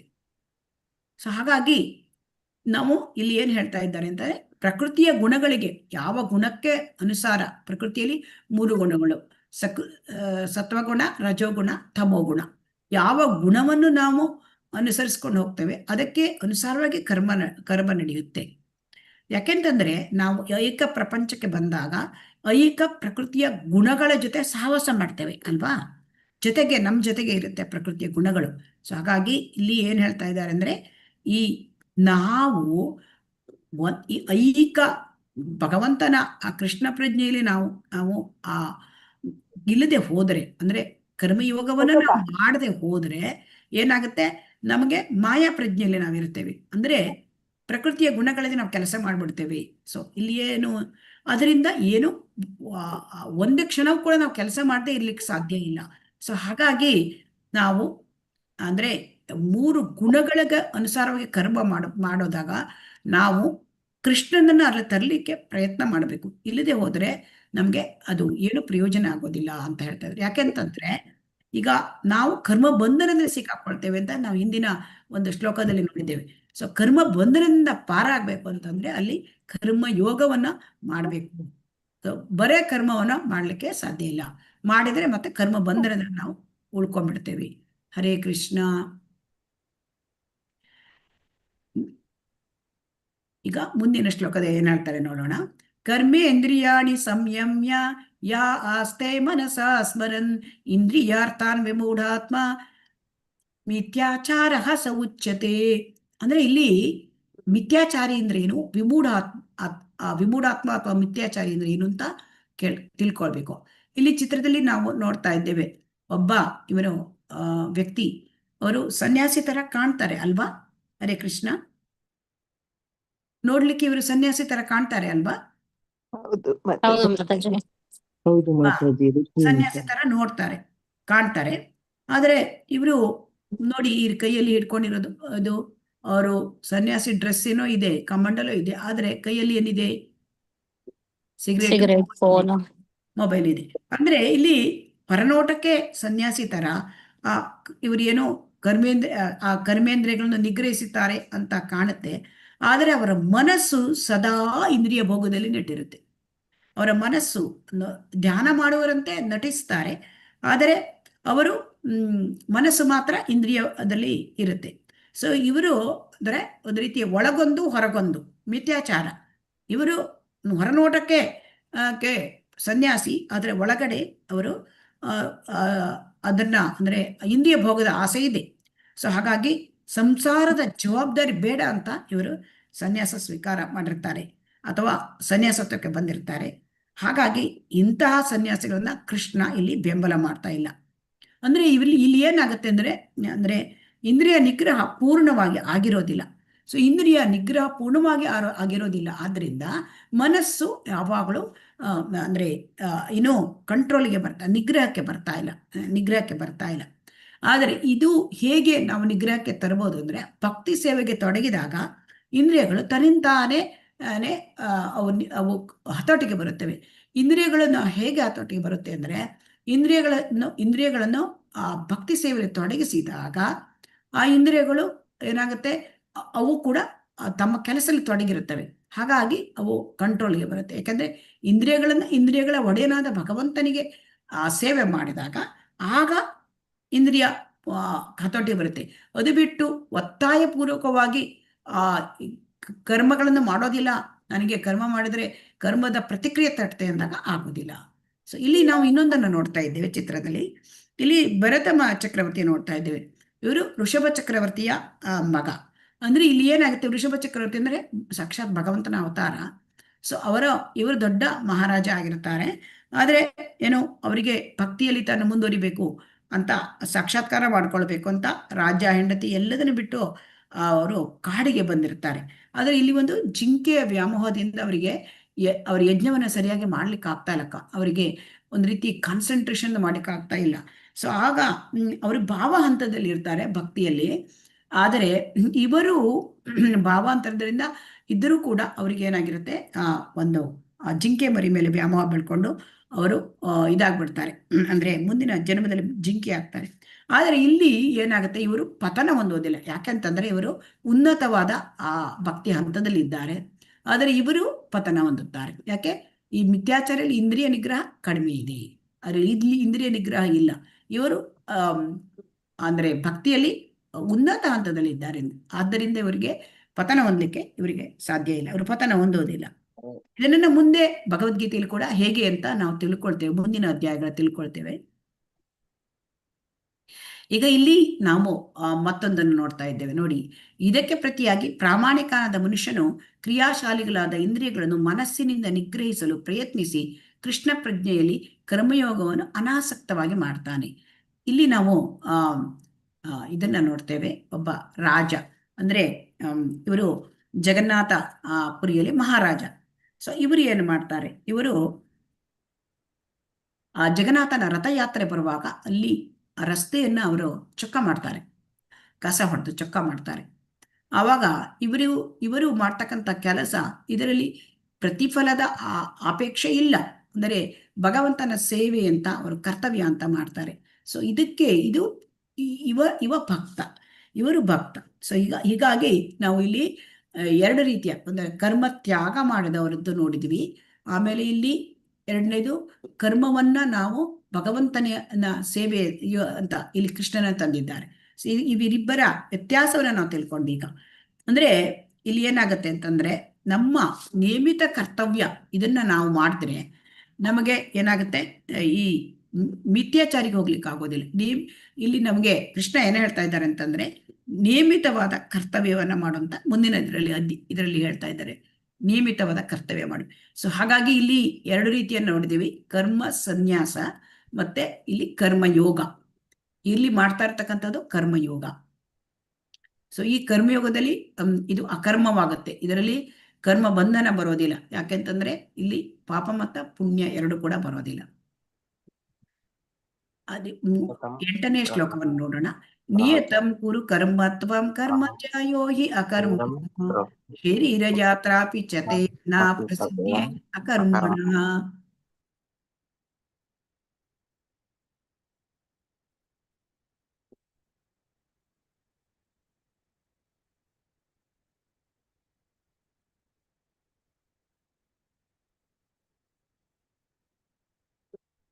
ಹರೇ ಕೃಷ್ಣ.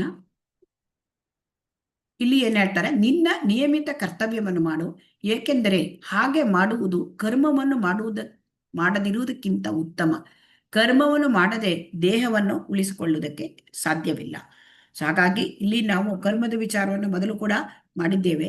ನಿಯತ ಕರ್ತವ್ಯ.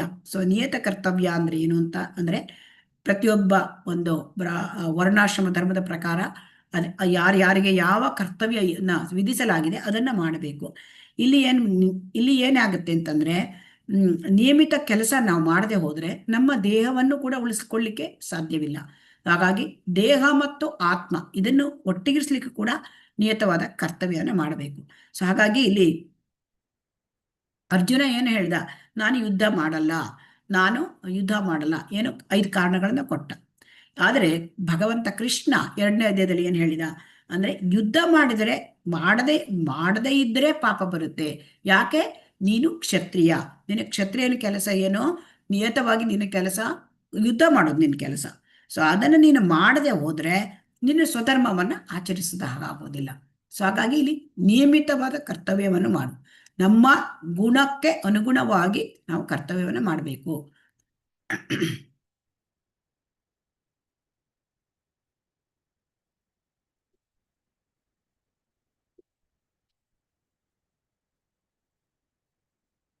ಹಾಗಾಗಿ ಇಲ್ಲಿ ಏನಾಗುತ್ತೆ, ನಿಯಮಿತವಾದ ಕರ್ತವ್ಯ.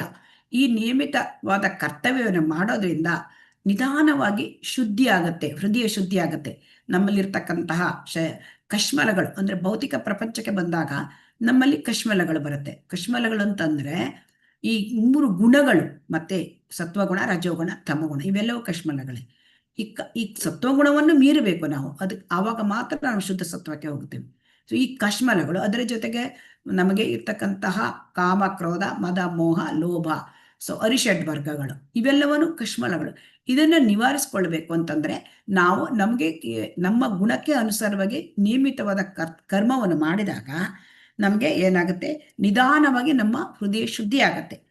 ಶುದ್ಧಿ ಆದಾಗ ನಮಗೆ ನಿಧಾನವಾಗಿ ನಮಗೆ ಈ ಕರ್ಮದ ಇದನ್ನೆಲ್ಲ ನಾವು ಬಿಟ್ಬಿಡ್ಬೋದು. ಅಂದ್ರೆ ಈ ಕರ್ಮದ ಪ್ರತಿಕ್ರಿಯೆಗಳಿಂದ ಹೊರಗೆ ಬರ್ಲಿಕ್ಕೆ ಸಾಧ್ಯ. ಶುದ್ಧವಾದಾಗ ನಮಗೆ ಏನಾಗುತ್ತೆ, ನಿಧಾನವಾಗಿ ಈ ವರ್ಣಾಶ್ರಮ ಧರ್ಮದಿಂದ ನಾವು ಆ ಭಗವಂತನನ್ನ ಪಡ್ಕೊಳ್ಳಿಕ್ಕೆ ನಾವು ಅದಕ್ಕಿಂತ ಮೇಲೆ ಕೃಷ್ಣ ಪ್ರಜ್ಞೆಗೆ ಬರಬಹುದು. ಯಾವ ರೀತಿ ಕರ್ಮ ಮಾಡ್ಬೇಕು ಅಂತ ಭಗವಂತ ನಮ್ಗೆ ಇಲ್ಲಿ ಹೇಳ್ತಾ ಇದ್ದಾರೆ ಮುಂದಿನ ಶ್ಲೋಕದಲ್ಲಿ. ಯಜ್ಞ ಅರ್ಥಾತ್ ಕರ್ಮಣೋ ಅನ್ಯತ್ರ ಲೋಕೋಯಂ ಕರ್ಮ ಬಂಧನ ತದರ್ಥಂ ಕರ್ಮ ಕೌಂತೆಯ ಮುಕ್ತ ಸಂಘ ಸಮಾಚಾರ. ಅಂದ್ರೆ ವಿಷ್ಣುವಿಗಾಗಿ ಮಾಡಿದ ತ್ಯಾಗವೆಂದು ಕರ್ಮವನ್ನು ಮಾಡಬೇಕು, ಇಲ್ಲವಾದರೆ ಕರ್ಮವು ಇಹಬಂಧನವನ್ನು ಸೃಷ್ಟಿ ಮಾಡುತ್ತದೆ. ಆದುದರಿಂದ ಕೌಂತೆಯ, ಭಗವಂತನ ತೃಪ್ತಿಗಾಗಿ ನಿನ್ನ ನಿಯತ ಕರ್ತವ್ಯಗಳನ್ನು ಮಾಡು. ಆ ರೀತಿಯಲ್ಲಿ ನೀನು ಬಂಧನದಿಂದ ಸದಾ ಮುಕ್ತನಾಗಿರುತ್ತೀಯ. ಈಗ ನಾವು ಕರ್ಮವನ್ನು ಮಾಡಬೇಕು, ಆದರೆ ಕರ್ಮಯೋಗ ಇದು ಹೇಗೆ ಮಾಡೋದು? ನಾವು ಕರ್ಮ ಮಾಡಿದರೆ ನಮಗೆ ಕರ್ಮ ಬಂಧನ ಉಂಟಾಗತ್ತೆ. ಅದಕ್ಕಾಗಿ ಭಗವಂತ ಕರ್ಮವನ್ನು ಹೇಗೆ ಆಚರಿಸಬೇಕು ಅಂತ ಹೇಳ್ತಾ ಇದ್ದಾರೆ. ಅಂದ್ರೆ ನಾವು ನಮ್ಮ ಕರ್ಮವನ್ನು ಭಗವಂತನ ಸಂತೋಷಕ್ಕಾಗಿ, ಅಂದ್ರೆ ವಿಷ್ಣುವಿನಗಾಗಿ ಮಾಡಿದ ತ್ಯಾಗ ಇದು ಎಂದು ಮಾಡಬೇಕು ಅಂತ ಹೇಳ್ತಾರೆ. ಅಂದ್ರೆ ಭಗವಂತನ ತೃಪ್ತಿಗಾಗಿ ಮಾಡು ಅಂತ ಇಲ್ಲಿ ಕೃಷ್ಣ ನಮ್ಗೆ ಹೇಳ್ಕೊಡ್ತಾ ಇದ್ದಾರೆ ಭಗವಂತ. ಈಗ ನಾವೇನ್ ಮಾಡ್ತೇವೆ, ನಾವು ನಮ್ಮ ಇಂದ್ರಿಯ ತೃಪ್ತಿಗಾಗಿ ನಾವು ಇಡೀ ದಿನ ಕೆಲಸ ಮಾಡ್ತೇವೆ ಅಲ್ವಾ. ನಾವು ಈ ತಿಂಡಿ ಇಷ್ಟ, ನಾ ಇದನ್ನ ಮಾಡ್ಕೊಂಡು ತಿಂತೇನೆ, ಆಮೇಲೆ ಈ ಡ್ರೆಸ್ ಇಷ್ಟ, ನಾ ಇದನ್ನ ಹಾಕೊಳ್ತೇನೆ, ಹೀಗಂತ ನಮಗೆ ಇರುತ್ತೆ ಅಲ್ವಾ. ಹರೇ ಕೃಷ್ಣ, ನಮ್ಮಿಷ್ಟ, ಇದು ನನ್ನಿಷ್ಟಕ್ಕೋಸ್ಕರ ನಾನು ನನ್ನ ಸಂತೋಷಕ್ಕೋಸ್ಕರ ಮಾಡ್ಕೊಳ್ತೇನೆ ಅಂತ ಅನ್ಸುತ್ತೆ ಅಲ್ವಾ ನಮ್ಗೆ. ಹರೇ ಕೃಷ್ಣ. ಹೌದು ಈಗ ಇಲ್ಲಿ ನಾವೇನ್ ತಿಳ್ಕೊಳ್ಬೇಕು, ಈಗ ಈ ರೀತಿಯಾಗಿ ನಮ್ಮಿಷ್ಟದ ಪ್ರಕಾರ ನಾವು ಮಾಡಿದಾಗ, ನಮ್ಮ ಇಂದ್ರಿಯ ತೃಪ್ತಿಗಾಗಿ ನಾವು ಮಾಡಿದಾಗ ಅದು ನಾವು ಕರ್ಮದ ಬೀಜವನ್ನು ಸೃಷ್ಟಿ ಮಾಡ್ತೇವೆ. ಅದು ಹೇಗೆ ಅಂತಂದ್ರೆ, ಈ ಕೆಲಸ ಮಾಡಿದಾಗ ಒಂದು ರೀತಿಯ ಯಾವುದೇ ಕರ್ಮ ಮಾಡಿದಾಗ ಅದಕ್ಕೆ ಪ್ರತಿಕ್ರಿಯೆ ಬರುತ್ತೆ, ಪುಣ್ಯ ಮತ್ತು ಪಾಪ. ಸೊ ಇದು ಕರ್ಮದ ಬೀಜಗಳು. ಈ ಕರ್ಮದ ಬೀಜ ತಯಾರಾಗ್ಬಿಡುತ್ತೆ. ಸೊ ಹಾಗಾಗಿ ಈ ಕರ್ಮದ ಬೀಜ ತಯಾರಾದಾಗ ಪಾಪ ಮತ್ತು ಪುಣ್ಯಗಳು ಘಟಿಸಿ ಹೋದಾಗ ಅದು ಮತ್ತೊಂದು ದೇಹ, ಭೌತಿಕ ಶರೀರ ಉತ್ಪನ್ನ ಆಗ್ಲಿಕ್ಕೆ ಸಹಾಯ ಮಾಡಿಬಿಡುತ್ತೆ. ಮತ್ತೊಂದು ಶರೀರ ನಮ್ಮ ಈ ದೇಹದ ನಂತರ, ಅಳಿದ ನಂತರ. ಸೊ ಹಾಗಾಗಿ ಈಗ ಈ ರೀತಿ ಆಗ್ಬಾರ್ದು ಅಂತಂದ್ರೆ ನಾವು ವಿಷ್ಣುವಿಗಾಗಿ ಕೆಲಸವನ್ನ ಮಾಡಬೇಕು ಅಂತ ಹೇಳ್ತಾರೆ. ವಿಷ್ಣು ಅಂದ್ರೆ ಕೃಷ್ಣ, ಇಸ್ಗೆ. ಸೊ ಹಾಗಾಗಿ ಇದನ್ನ ಈಗ ನಾವು ಹೇಗೆ ತಿಳ್ಕೊಳ್ಳೋದು ಅಂತಂದ್ರೆ, ನಾವು ಇನ್ನೊಬ್ಬರಿಗಾಗಿ ಹೇಗೆ ಮಾಡೋದು ಇದನ್ನು ಮೊದಲು ತಿಳ್ಕೊಳ್ಬೇಕಾಗತ್ತೆ. ಮನೆಯಲ್ಲಿ ಮಕ್ಕಳಿಗೆ ಇಷ್ಟವಾದ ಅಡುಗೆ ತಾಯಿ ಮಾಡ್ತಾಳೆ. ತಾಯಿ ತನಗಿಷ್ಟ ಅಂತ ಅಡುಗೆ ಮಾಡ್ಕೋತಾಳ? ತನಗೆ ಇಷ್ಟವಾದ ಅಡುಗೆ ಮಾಡ್ತಾಳ ಮನೆಯಲ್ಲಿ? ಇಲ್ಲ ಇಲ್ಲ ಮಾತಾಜಿ. ಇಲ್ಲ ಮಾತಾಜಿ. ಅವಳು ತನ್ನ ಗಂಡನಿಗೆ ಯಾವ್ದು ಇಷ್ಟ, ತನ್ನ ಮಕ್ಕಳಿಗೆ ಯಾವ್ದು ಇಷ್ಟ ಅದನ್ನೇ ಮಾಡ್ತಾಳಲ್ವಾ? ಹೌದು. ಅದೇ ರೀತಿ ಅಂದ್ರೆ ಅವಳು ತ್ಯಾಗ ಮಾಡ್ತಾಳೆ, ತನ್ನ ಇಚ್ಛೆಯನ್ನು ತ್ಯಾಗ ಮಾಡ್ತಾಳೆ. ಅದೇ ರೀತಿ ನಾವು ಕರ್ಮ ಮಾಡುವಾಗ ಯಾವುದು ಕೃಷ್ಣನಿಗೆ ಇಷ್ಟ, ಯಾವುದು ಕೃಷ್ಣೇಂದ್ರ ತೃಪ್ತಿಗಾಗಿ ಕೆಲಸ ಮಾಡು ಅಂತ ಹೇಳ್ತಾರೆ. ಅಂದ್ರೆ ಇದು ಹೇಗೆ ಅಂತ, ಇಲ್ಲದಿದ್ರೆ ನಮಗೆ ಪಾಪ ತಟ್ಟುತ್ತೆ ಅಂತ ಹೇಳ್ತಾರೆ. ಹೇಗೆ ಅಂತಂದ್ರೆ, ಈಗ ಆ ಕರ್ಮವನ್ನ ಭಗವಂತನ ಇಂದ್ರಿಯ ತೃಪ್ತಿಯ ಮಾಡುವ ಕರ್ಮ ಅನ್ನ ಅಕರ್ಮ ಅಂತ ಹೇಳ್ತಾರೆ.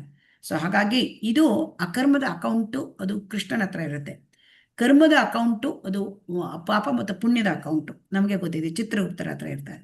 ಸೊ ಹಾಗಾಗಿ ನಾವು ಕರ್ಮದ ಅಕೌಂಟನ್ನು ಸೃಷ್ಟಿ ಮಾಡಬಾರ್ದು. ನಾವು ಅಂತ ನಮಗೆ ಮತ್ತೊಂದು ಈ ಭೌತಿಕ ಶರೀರ, ಯಾಕೆಂತಂದ್ರೆ ಇದು ಈ ಭೌತಿಕ ಪ್ರಪಂಚ ದುಃಖಾಲಯ, ಅಶಾಶ್ವತವಾದದ್ದು, ದುಃಖಾಲಯ. ಸೊ ಇದನ್ನು ನಾವು ಮುಂದೆ 8ನೇ ಅಧ್ಯಾಯದಲ್ಲಿ ನೋಡ್ತೇವೆ. ಸೊ ಹಾಗಾಗಿ ಮುಂದೆ ಮುಂದೆ ಹೋದಾಗ ನಮಗೆ ತಿಳಿಯುತ್ತೆ. ಸೊ ಹಾಗಾಗಿ ಈ ಇಹ ಬಂಧನಕ್ಕೆ ಒಳಪಡುವಂತ ಕೆಲಸವನ್ನು ಮಾಡೋದ ಬದಲು ಭಗವಂತ ಏನ್ ಹೇಳ್ತಾನೆ, ನೀನು ವಿಷ್ಣುವಿಗಾಗಿ ತ್ಯಾಗ ಅಂತ ಕರ್ಮವನ್ನು ಮಾಡು. ಇದನ್ನು ಹೇಗೆ ಮಾಡೋದು ಅಂತ ನೋಡೋಣ. ಇಲ್ಲಿ ಅರ್ಜುನ ಯುದ್ಧ ಮಾಡಿದ್ದು ಕೃಷ್ಣನ ಆ ಇಚ್ಛೆಗೆ ಅನುಸಾರವಾಗಿ ಅರ್ಜುನ ಮಾಡಿದ್ದು ಯುದ್ಧ. ಸೊ ತನ್ನ ಸಂತೋಷಕ್ಕೆ ಮಾಡ್ಕೊಳ್ಳಿ, ಯಾಕಂದ್ರೆ ಅವನಿಗೆ ಯುದ್ಧ ಮಾಡಲಿಕ್ಕೆ ಇಷ್ಟ ಇರಲಿಲ್ಲ. ಆ ಕೃಷ್ಣ ಹೇಳ್ತಾ ಇದ್ದಾನೆ, ಭಗವದ್ಗೀತೆ ಕೇಳಿದ ಮೇಲೆ ಯಥಾ ಇಚ್ಛಿಸಿ ತಥಾಕುರು ಅಂತ ಹೇಳಿದ ಮೇಲೆ ಆಯ್ತು, ನನಗೆ ಅರ್ಥ ಆಯ್ತು ಅಂತ ಹೇಳಿ ಮಾಡ್ತೇನೆ ಅಂತ ಅರ್ಜುನ ಯುದ್ಧ ಮಾಡ್ತೇನೆ ಅಂತ ಅರ್ಜುನ ಹೇಳ್ತಾನೆ. ಆದರೆ ದುರ್ಯೋಧನ ಯಾವ ತರ ಯುದ್ಧ ಮಾಡಿದ?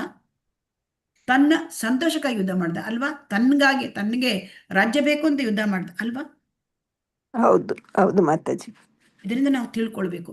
ಸೊ ದುರ್ಯೋಧನ ಮಾಡಿದ ಯುದ್ಧ ಯಾವ ತರ ಆಗಿತ್ತು? ಅದು ದುರ್ಯೋಧನ ಮಾಡಿದ ಯುದ್ಧ ಅದು ಕರ್ಮವಾಗಿತ್ತು ಅಲ್ವಾ? ಅರ್ಜುನ ಮಾಡಿದ ಯುದ್ಧ ಅಕರ್ಮ, ಯಾವುದೇ ಅದು ಪುಣ್ಯ ಪಾಪ ಇಲ್ಲ. ಅವನು ಯುದ್ಧ ಮಾಡಿ ಅಷ್ಟೊಂದು ಜನರನ್ನ ಸಾಯಿಸಿದ್ರು ಕೂಡ ಅದರಲ್ಲಿ ಪಾಪದ ಲೇಪ ಇಲ್ಲ. ಸೊ ಹಾಗಾಗಿ ಈಗ ಇದನ್ನ ನಮ್ಗೆ ತಿಳಿಸ್ತಾ ಇದ್ದಾರೆ. ಆಮೇಲೆ ಮುಂದಿನ ಒಂದು ಇದರಲ್ಲಿ ಭಗವಂತ ಏನ್ ಹೇಳ್ತಾರೆ, ಕಲಿಯುಗದಲ್ಲಿ ಯಜ್ಞ ಅಥವಾ ತ್ಯಾಗ ಮಾಡೋದು ಹೇಗೆ? ಹೌದು, ಇದೆಲ್ಲ ಹೇಳಿದ್ದು ನಡೆದಿದ್ದು ಬೇರೆ ಯುಗದಲ್ಲಿ. ಸೊ ಹಾಗಾಗಿ ನಮ್ಗೆ ತಿಳ್ಕೋಬೇಕು, ಭಗವದ್ಗೀತೆಯಲ್ಲಿ ನಮ್ಗೆ ಕಲಿಯುಗದಲ್ಲಿ ಹೇಗೆ ನಾವು ಯಜ್ಞ ಮಾಡೋದು ಇದನ್ನ ತಿಳ್ಕೊಳ್ಳೋದು. ಇಲ್ಲಿವರೆಗೆ ನಾವು ದೇಹ ಅಂತ ತಿಳ್ಕೊಂಡಿದ್ವಿ. ನಿನ್ನೆ ನಮಗೆ ಭಗವದ್ಗೀತೆಯಲ್ಲಿ ನಾನು ದೇಹ ಅಲ್ಲ, ನಾನು ಆತ್ಮ ಅಂತ ಆತ್ಮಜ್ಞಾನ ನಮ್ಗೆ ಭಗವಂತ ಕೊಟ್ಟರು. ಹಾಗಾಗಿ ಆತ್ಮದ ಚಟುವಟಿಕೆಗಳನ್ನ ಮಾಡಬೇಕು. ಈಗ ನೋಡೋಣ ಕಲಿಯುಗದಲ್ಲಿ ಯಜ್ಞ ಮಾಡೋದು ಹೇಗೆ. ಈಗ ನಮಗೆ 4 ಯುಗಗಳಿವೆ ನಮಗೆ ಗೊತ್ತಿದೆ. ಸತ್ಯಯುಗ, ತ್ರೇತಾಯುಗ, ದ್ವಾಪರ ಯುಗ, ಕಲಿಯುಗ. ಈಗ ಸತ್ಯಯುಗದಲ್ಲಿ ಯಾವ ತರ ಇತ್ತು ಅಂತಂದ್ರೆ, ಸತ್ಯಯುಗದಲ್ಲಿ ಸತ್ಯಯುಗದಲ್ಲಿ 1 ಲಕ್ಷ ವರ್ಷ ಆಯಸ್ಸಿತ್ತು ಒಬ್ಬ ವ್ಯಕ್ತಿಗೆ, ಮನುಷ್ಯನಿಗೆ. ಸೊ ಅಲ್ಲಿ ಧ್ಯಾನ ಮಾಡೋದು, ಅಲ್ಲಿ ನಾವು ನೋಡಿದ್ದೇವೆ ವಾಲ್ಮೀಕಿ 60,000 ವರ್ಷ ಧ್ಯಾನ ಮಾಡಿದರು. ಹಾಗೆ ತ್ರೇತಾಯುಗದಲ್ಲಿ ಏನಾಗಿತ್ತು? ತ್ರೇತಾಯುಗದಲ್ಲಿ ಯಜ್ಞ ಮಾಡುವುದು, ಅದು ಯುಗಧರ್ಮ ಯಜ್ಞ ಮಾಡುವುದು. ಅಂದ್ರೆ ಅಲ್ಲಿ 10,000 ವರ್ಷ ಆಯಸ್ಸಿತ್ತು. ಆಮೇಲೆ ಯಜ್ಞಗಳನ್ನ ಮಾಡಿ ಆಮೇಲೆ ಅದರಿಂದ ಅವರು ಯಜ್ಞದ ಒಂದು ಇದರಿಂದ ಅವರು ಸಾಕ್ಷಾತ್ಕಾರ ಪಡ್ಕೋತಿದ್ರು. ಆಮೇಲೆ ದ್ವಾಪರ ಯುಗದಲ್ಲಿ ಏನಾಯ್ತು? ದ್ವಾಪರ ಯುಗದಲ್ಲಿ ಯುಗಧರ್ಮ ಅರ್ಚನೆ, ಅಂದ್ರೆ ಅರ್ಧದ ತಾಸ್ಕು ದೊಡ್ಡ ದೊಡ್ಡ ದೇವಸ್ಥಾನಗಳಲ್ಲಿ ಅರ್ಚನೆಗಳು ಮಾಡೋದು, ಒಂದು ಇದನ್ನ ನೈವೇದ್ಯ ಮಾಡೋದು, ಅದೆಲ್ಲ ನಡೀತಾ ಇರ್ತಾ ಇತ್ತು. ಆದರೆ ಕಲಿಯುಗದಲ್ಲಿ ಇದು ಸಾಧ್ಯವಾ? ಕಲಿಯುಗದಲ್ಲಿ ದ್ವಾಪರ ಯುಗದಲ್ಲಿ 1,000 ವರ್ಷ ಆಯಸ್ಸಿತ್ತು. ಕಲಿಯುಗದಲ್ಲಿ ಕೇವಲ 100 ವರ್ಷ ಆಯಸ್ಸು, ಅದು ಕೂಡ 100 ವರ್ಷ ಬದುಕೋರು ತುಂಬಾ ಕಡಿಮೆ ಅಲ್ವಾ? ಮತ್ತೆ ಕಲಿಯುಗದಲ್ಲಿ ಎಲ್ಲರೂ ಕಳವಳ, ಚಿಂತೆ ಎಲ್ಲದರಲ್ಲೂ ಇರ್ತಾರೆ. ಕಲಹ ಯುಗ ಇಲ್ಲಿ. ಸೊ ಹಾಗಾಗಿ ಈ ಕಲಿಯುಗಕ್ಕೆ ಸುಲಭವಾದ ಯಜ್ಞ ಅಂದ್ರೆ ಇಲ್ಲಿ ಕಲಿಯುಗಕ್ಕೆ ಯುಗಧರ್ಮ ಸಂಕೀರ್ತನ ಯಜ್ಞ, ಇದನ್ನ ಇಲ್ಲಿ ಕೊಟ್ಟಿದ್ದಾರೆ ಕಲಿಯುಗಕ್ಕೆ. ಸೊ ಹಾಗಾಗಿ ಇಲ್ಲಿ ಈ ಸಂಕೀರ್ತನ ಯಜ್ಞ ಅಥವಾ ಜಪಯಜ್ಞ ಅಂದ್ರೆ ಹರೇ ಕೃಷ್ಣ ಮಹಾಮಂತ್ರ, ಹರೇ ಕೃಷ್ಣ ಕೃಷ್ಣ ಕೃಷ್ಣ ಹರೇ ಹರೇ, ಹರೇ ರಾಮ ರಾಮ ರಾಮ ಹರೇ ಹರೇ.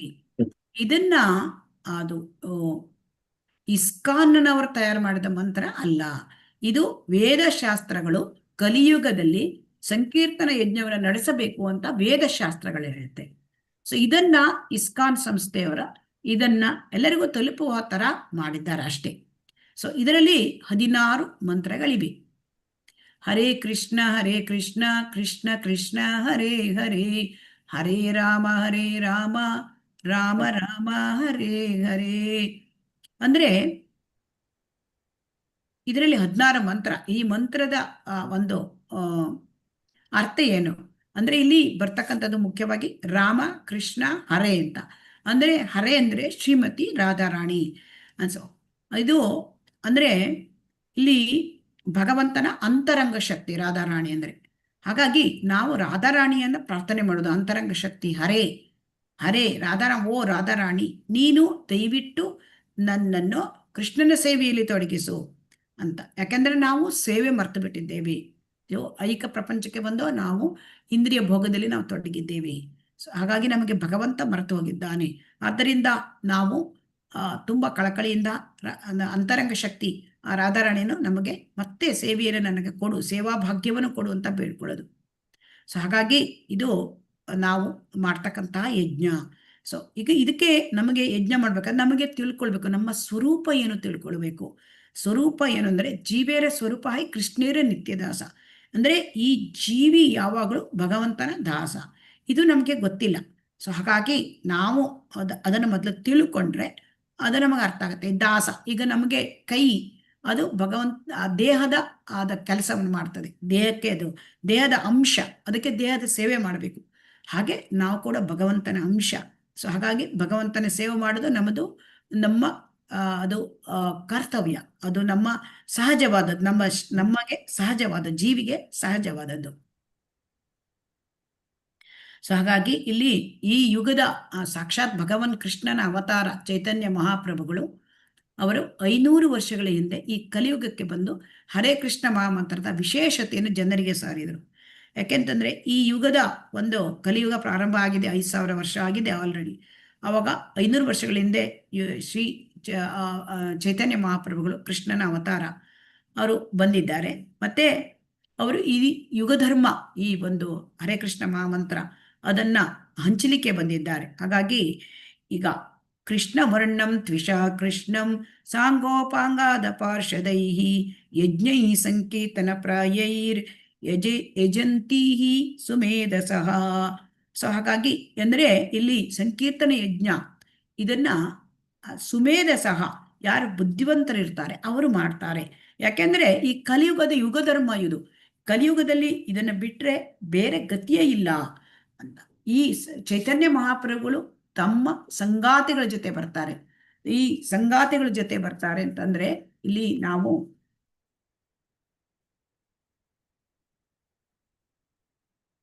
ಇಲ್ಲಿ ನಾವು ನೋಡ್ತಾ ಇರೋದು ಶ್ರೀಕೃಷ್ಣ ಚೈತನ್ಯ, ಇವರು ಭಗವಾನ್ ಶ್ರೀಕೃಷ್ಣ. ಸೊ ಇಲ್ಲಿ ನಾವು ನೋಡ್ತಾ ಇರೋದು ನಿತ್ಯಾನಂದ ಪ್ರಭು. ನಿತ್ಯಾನಂದ ಅಂತಂದ್ರೆ ಬಲರಾಮ.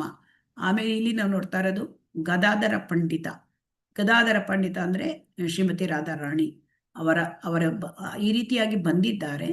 ಆಮೇಲೆ ಶ್ರೀವಾಸ, ಅದ್ವೈತ ಪ್ರಭು. ಇಲ್ಲಿ ಅದ್ವೈತ ಪ್ರಭು ಅಂತಂದ್ರೆ ಅಲ್ಲಿ ಮಹಾವಿಷ್ಣು ಮತ್ತು ಶಿವ ಇವರಿಬ್ಬರೇ ಕಾಂಬಿನೇಷನ್ ಅವತಾರ ಬಂದಿರೋದು.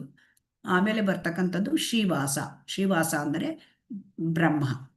ಸೊ ಇವರು ಈ 5 ಪಂಚತತ್ವ ಮಂತ್ರವನ್ನ ನಾವು ಹೇಳ್ಕೊಂಡು ಆಮೇಲೆ ಹರೇ ಕೃಷ್ಣ ಮಹಾಮಂತ್ರವನ್ನ ನಾವು ಹೇಳಬೇಕು. ಈಗ ಮತ್ತೆ ಹಿಂದೆ ನೋಡೋಣ ಹರೇ ಕೃಷ್ಣ ಮಹಾಮಂತ್ರ. ಸೊ ಹಾಗಾಗಿ ಕಲಿಯುಗದಲ್ಲಿ ಈ ಮಹಾಮಂತ್ರವನ್ನ ಜಪಿಸುವುದು ಅದು ಪರಿಣಾಮಕಾರಿಯಾದ ಆಧ್ಯಾತ್ಮಿಕ ಸಾಕ್ಷಾತ್ಕಾರಕ್ಕೆ ನಮಗೆ ಹೇಳಿದ್ದು, ಈ ಕಲಿಯುಗಕ್ಕೆ ಹೇಳಿದ್ದು. ಸೊ ಹಾಗಾಗಿ ಇಲ್ಲಿ ಹರೇ ಕೃಷ್ಣ ಮಹಾಮಂತ್ರವನ್ನ ಜಪಿಸುವುದು ಈ ಭಕ್ತಿಯಲ್ಲಿ ಮೊದಲನೆಯ ಒಂದು ನಿಯಮ. ಈ ಹರೇ ಕೃಷ್ಣ ಮಹಾಮಂತ್ರ ಜಪಿಸ್ಲಿಕ್ಕೆ ಯಾವ ನಿಯಮ ಏನೂ ಇಲ್ಲ. ಎಲ್ಲಿ ಬೇಕಾದ್ರೂ ಹೇಳ್ಬೋದು, ಮತ್ತೆ ಎಲ್ಲಿ ಬೇಕಾದ್ರೂ ಯಾರು ಬೇಕಾದ್ರೂ ಇದನ್ನ ಮಾಡಬಹುದು. ಹರೇ ಕೃಷ್ಣ ಮಂತ್ರನ ಯಾವ ಸಮಯ ಬೇಕಾದಲ್ಲಿ ಕೂಡ ಮಾಡಬಹುದು. ಇದಕ್ಕೆ ಆದರೆ ದಿನದಲ್ಲಿ ಒಂದು ನಿರ್ದಿಷ್ಟ ಸಮಯದಲ್ಲಿ ಮಾಡೋದು ಉತ್ತಮ. ಅಂದ್ರೆ ಬೆಳಗಿನ ಜಾವ ಇದು ಅತ್ಯುತ್ತಮವಾದ ಸಮಯ. ಮತ್ತೆ ಮಂತ್ರವನ್ನ ತನ್ನಷ್ಟಕ್ಕೆ ತಾನೇ ಹೇಳ್ಕೊಂಡ್ರೆ ಅದು ಜಪ. ಆಮೇಲೆ ಮಂತ್ರವನ್ನ ಗುಂಪಾಗಿ ಹೇಳಿದ್ರೆ ಅದು ಸಂಕೀರ್ತನೆ. ಹಾಗೆ ಸಂಕೀರ್ತನ ಯಜ್ಞ ಅಂದ್ರೆ ಆ ಥರ. ಸೊ ಜಪವನ್ನ ಮಾಡುವಾಗ ನಾವು ಅದನ್ನ ಸ್ಪಷ್ಟವಾಗಿ ಬಿಡಿಬಿಡಿಯಾಗಿ ಉಚ್ಚರಿಸಬೇಕು. ಅಂದ್ರೆ ಆ ಶಬ್ದಗಳನ್ನ ನಾವು ನುಂಗಬಾರದು. 16 ಮಂತ್ರಗಳನ್ನ ಮಾಡಬೇಕು. ಮತ್ತೆ ಪ್ರಾರ್ಥನಾ ಭಾವದಿಂದ ಸಂಬೋಧನೆ ಮಾಡಬೇಕು. ಯಾಕೆಂತಂದ್ರೆ ಪ್ರಾರ್ಥನಾ ಭಾವ, ಭಕ್ತಿ ಮತ್ತು ಭಾವ ಇವೆರಡು ಇರಬೇಕು. ಸೊ ಈ ಜಪದ ಅರ್ಥದಲ್ಲಿ, ಇದರಲ್ಲಿ ಜಪದಲ್ಲಿ ಭಗವಂತ ಸರ್ವಶಕ್ತಿಯನ್ನು ತುಂಬಿದ್ದಾನೆ. ಅಂದ್ರೆ ಪವಿತ್ರ ನಾಮವನ್ನ ನಾವು ಜಪಿಸುವಾಗ ಎಲ್ಲ ಭಗವಂತನ ಜೊತೆ ನಾವು ನೇರವಾಗಿ ಸಂಪರ್ಕದಲ್ಲಿ ಇರ್ತೇವೆ. ಸೊ ಹಾಗಾಗಿ ಇದನ್ನ ನಾವು ಭಕ್ತಿಯಿಂದ ಮತ್ತು ಗೌರವದಿಂದ ಜಪಿಸಬೇಕು. ಮತ್ತೆ ಇಲ್ಲಿ 108 ಮಣಿಗಳಿರುತ್ತೆ. ಆ 108 ಮಣಿಗಳನ್ನ ಸಣ್ಣ ಮಣಿಗಳು 108, ಒಂದು ದೊಡ್ಡ ಮಣಿ ಇರುತ್ತೆ. ಸೊ ಅದನ್ನ ನಾವು ದೊಡ್ಡ ಮಣಿಯಲ್ಲಿ ನಾವು ಇದನ್ನ ನಾವು ಹೇಳಬೇಕು. ಅಂದ್ರೆ ಪಂಚತತ್ವದ ಮಂತ್ರಗಳನ್ನ ಹೇಳಬೇಕು. ಆ ಪಂಚತಂತ್ರ ಮಂತ್ರಗಳನ್ನ ಹೇಳಿಕೊಂಡು ಆಮೇಲೆ 108 ಮಣಿಗಳನ್ನ ಎಣಿಸ್ಬೇಕು. ಸೊ ಹಾಗಾಗಿ ಇದನ್ನ ಒಂದೇ ಮಾಲೆ ಜಪಿಸಿದ್ರು ನೀವು ಪ್ರಾರಂಭದಲ್ಲಿ ಏನು ತೊಂದರೆ ಇಲ್ಲ. ಪ್ರತಿನಿತ್ಯ ಅದನ್ನ ತಪ್ಪದೆ ಜಪಿಸಬೇಕು. ಸೊ ಹಾಗಾಗಿ ಈ ಹರೇ ಕೃಷ್ಣ ಮಹಾಮಂತ್ರ ಇದು ಬಹಳ ಮುಖ್ಯವಾದ ಕಲಿಯುಗಕ್ಕೆ ಇದನ್ನ ಹೇಳಿದ್ದಾರೆ. ಮತ್ತೆ ಈ ಚೈತನ್ಯ ಮಹಾಪ್ರಭುಗಳು ಭಗವಾನ್ ಕೃಷ್ಣನ ಅವತಾರ ತುಂಬಾ ಉದಾರ, ಮಹಾವದನ್ಯ ಅವತಾರ, ತುಂಬಾ ಉದಾರವಾದ ಅವತಾರ. ಸೊ ಇದನ್ನ ಇದೇ ಅದು ಜಪ ಮಾಲೆ, ಇದು ತುಳಸಿ ಮಾಲೆ. ಇದರಲ್ಲಿ ಮೊದಲನೆಯದು ಇಲ್ಲಿ ಕಾಣ್ತಾ ಇರ್ತಕ್ಕಂಥದ್ದು ಇದು ಈ ದೊಡ್ಡ ಮಣಿ. ಈ ದೊಡ್ಡ ಮಣಿಯಲ್ಲಿ ಪಂಚತತ್ವ ಮಂತ್ರವನ್ನ ಹೇಳ್ಕೋಬೇಕು. ಆಮೇಲೆ ನಿಧಾನವಾಗಿ ಒಂದಾದ ಮೇಲೆ ಒಂದು ಮಂತ್ರವನ್ನು 16 ಮಂತ್ರಗಳನ್ನು ಹೇಳಿ ಒಂದು ಮಣಿಯ ಮೇಲೆ ಇಲ್ಲಿ ಹಿಡ್ಕೊಳ್ಳುವ ರೀತಿಯನ್ನು ಕೂಡ ತೋರಿಸಿದ್ದಾರೆ. ಹೆಬ್ಬೆರಳು ಮತ್ತು ನಡು ಬೆರಳು ಮಧ್ಯೆ ಸೊ ಹಿಡ್ಕೊಂಡು ಪ್ರತಿಯೊಂದು ಮಣಿಗೂ ಒಂದು ಮಂತ್ರವನ್ನು ಹೇಳಬೇಕು. ಈ ರೀತಿ 108 ಮಂತ್ರಗಳನ್ನ ಹೇಳಿದಾಗ ಒಂದು ಮಾಲೆಯಾಗುತ್ತದೆ. ಅದರಿಂದ ಒಂದು ಮಾಲೆಯನ್ನಾದ್ರೂ ನಾವು ಅಭ್ಯಾಸ ಮಾಡ್ಲಿಕ್ಕೆ ಪ್ರಯತ್ನ ಮಾಡಬೇಕು. ಆಮೇಲೆ ನಿಧಾನವಾಗಿ ನಾವು ಹೆಚ್ಚು ಮಾಡ್ಕೊಂಡಿರ್ಬೇಕು. ಇದರಿಂದ ಏನಾಗುತ್ತೆ, ನಮ್ಮ ಹೃದಯದಲ್ಲಿ ಇರ್ತಕ್ಕಂಥ ಕಲ್ಮಶಗಳು ಅವೆಲ್ಲ ಹೊರಟೋಗುತ್ತೆ. ಸೊ ಇದನ್ನ ಕಲಿಯುಗಕ್ಕೆ ಹೇಳಿದ್ದಾರೆ. ಸೊ ಯಾರು ಬೇಕಾದ್ರೂ ಕೂಡ ಚಿಕ್ಕ ಮಕ್ಕಳು ಕೂಡ ಮಾಡಬಹುದು, ವಯಸ್ಸಾದವರು ಕೂಡ ಮಾಡಬಹುದು. ಸೊ ಬೀದಿಗಳಲ್ಲಿ ಹರೇ ಕೃಷ್ಣ ಮಹಾಮಂತ್ರದ ಪಠಣೆ, ಇದನ್ನ ನಗರ ಸಂಕೀರ್ತನೆ ಅಂತ ಹೇಳ್ತಾರೆ. ಶ್ರೀಲ ಪ್ರಭುಪಾದರು ಇದನ್ನೆಲ್ಲ ಮಾಡಿದ್ರು. ಮತ್ತೆ ಈಗಲೂ ಕೂಡ ಇಸ್ಕಾನ್ ದೇವಸ್ಥಾನಗಳಿಗೆ ಇದನ್ನ ಮಾಡ್ತಾರೆ. ಈ ತರ ಒಂದು ಪ್ರೋಗ್ರಾಮ್ಗಳನ್ನ ಮಾಡ್ತಾರೆ. ಏಕಾಂಗಿಯಾಗಿರುವ ಕೂಡ ನಾವು ಹೇಳ್ಕೊಳ್ಬಹುದು, ಅದು ಜಪ. ಹರೇರ್ನಾಮ ಹರೇರ್ನಾಮ ಹರೇರ್ನಾಮ ಇವ ಕೇವಲಂ ಕಲವು ನಾಸ್ತಿ ಏವ ನಾಸ್ತಿ ಗತಿರನ್ಯತಾ. ಜಗಳ ಮತ್ತು ಬೂಟಾಟಿಕೆಯ ಈ ಯುಗದಲ್ಲಿ ವಿಮೋಚನೆಯ ಏಕೈಕ ಸಾಧನವೆಂದರೆ ಭಗವಂತನ ಪವಿತ್ರ ಹೆಸರುಗಳನ್ನು ಜಪಿಸುವುದು. ಬೇರೆ ದಾರಿ ಇಲ್ಲ. ಹಾಗಾಗಿ ಹರೇ ಕೃಷ್ಣ ಮಹಾಮಂತ್ರ ಈ ಯುಗಕ್ಕೆ, ಕಲಿಯುಗದಲ್ಲಿ ನಮಗೆ ಆತ್ಮ ಸಾಕ್ಷಾತ್ಕಾರದ ಮಾರ್ಗ. ಇದನ್ನು ಬಿಟ್ರೆ ಬೇರೆ ದಾರಿ ಇಲ್ಲ ಅಂತ 3 ಸಾರಿ ಹೇಳಿದ್ದಾರೆ. ಈಗ ನಾವು ಯಜ್ಞ ಚಕ್ರದ ಬಗ್ಗೆ ತಿಳ್ಕೊಳ್ಳೋಣ. ಅನ್ನ ಅದ್ಭವಂತಿ ಭೂತಾನಿ ಪರ್ಜನ್ಯಾದ್ ಅನ್ನ ಸಂಭವ ಯಜ್ಞ ಅದ್ಭವತಿ ಪರ್ಜನ್ಯೋ ಯಜ್ಞ ಕರ್ಮ ಸಮುದ್ಭವ. ಇಲ್ಲಿ ಎಲ್ಲ ಜೀವಿಗಳು ಆಹಾರ ಧಾನ್ಯದಿಂದ ಬದುಕುತ್ತವೆ ಅಲ್ವಾ. ಧಾನ್ಯ ಇದ್ರೆ ನಮ್ಗೆ, ಧಾನ್ಯ ಇಲ್ಲದಿದ್ರೆ, ಆಹಾರ ಧಾನ್ಯ ಇಲ್ಲದಿದ್ರೆ ಬದುಕಲಿಕ್ಕೆ ಸಾಧ್ಯ ಇಲ್ಲ. ಈ ಧಾನ್ಯಗಳು ಬರ್ಬೇಕಾದ್ರೆ ಇಲ್ಲಿ ಏನಾಗುತ್ತೆ, ಆಹಾರ ಧಾನ್ಯಗಳು ಬೇಕು. ಆಹಾರ ಧಾನ್ಯಗಳು ಬರ್ಬೇಕಾದ್ರೆ ಏನ್ ಬೇಕು, ಮಳೆ ಬರ್ಬೇಕು. ಮಳೆ ಬರ್ಬೇಕಾದ್ರೆ ಏನಾಗ್ಬೇಕು, ಯಜ್ಞ ಬೇಕು. ಮತ್ತೆ ನಿಯತವಾದ ಕರ್ತವ್ಯ ಮತ್ತು ಯಜ್ಞದಿಂದ ಮಳೆ ಬರುತ್ತೆ. ಮಳೆ ಬರೋದ್ರಿಂದ ಧಾನ್ಯ ಬರುತ್ತೆ. ಧಾನ್ಯದಿಂದ ಆಹಾರ ಉತ್ಪಾದನೆ ಮಾಡ್ಕೊಳ್ಳೋದು.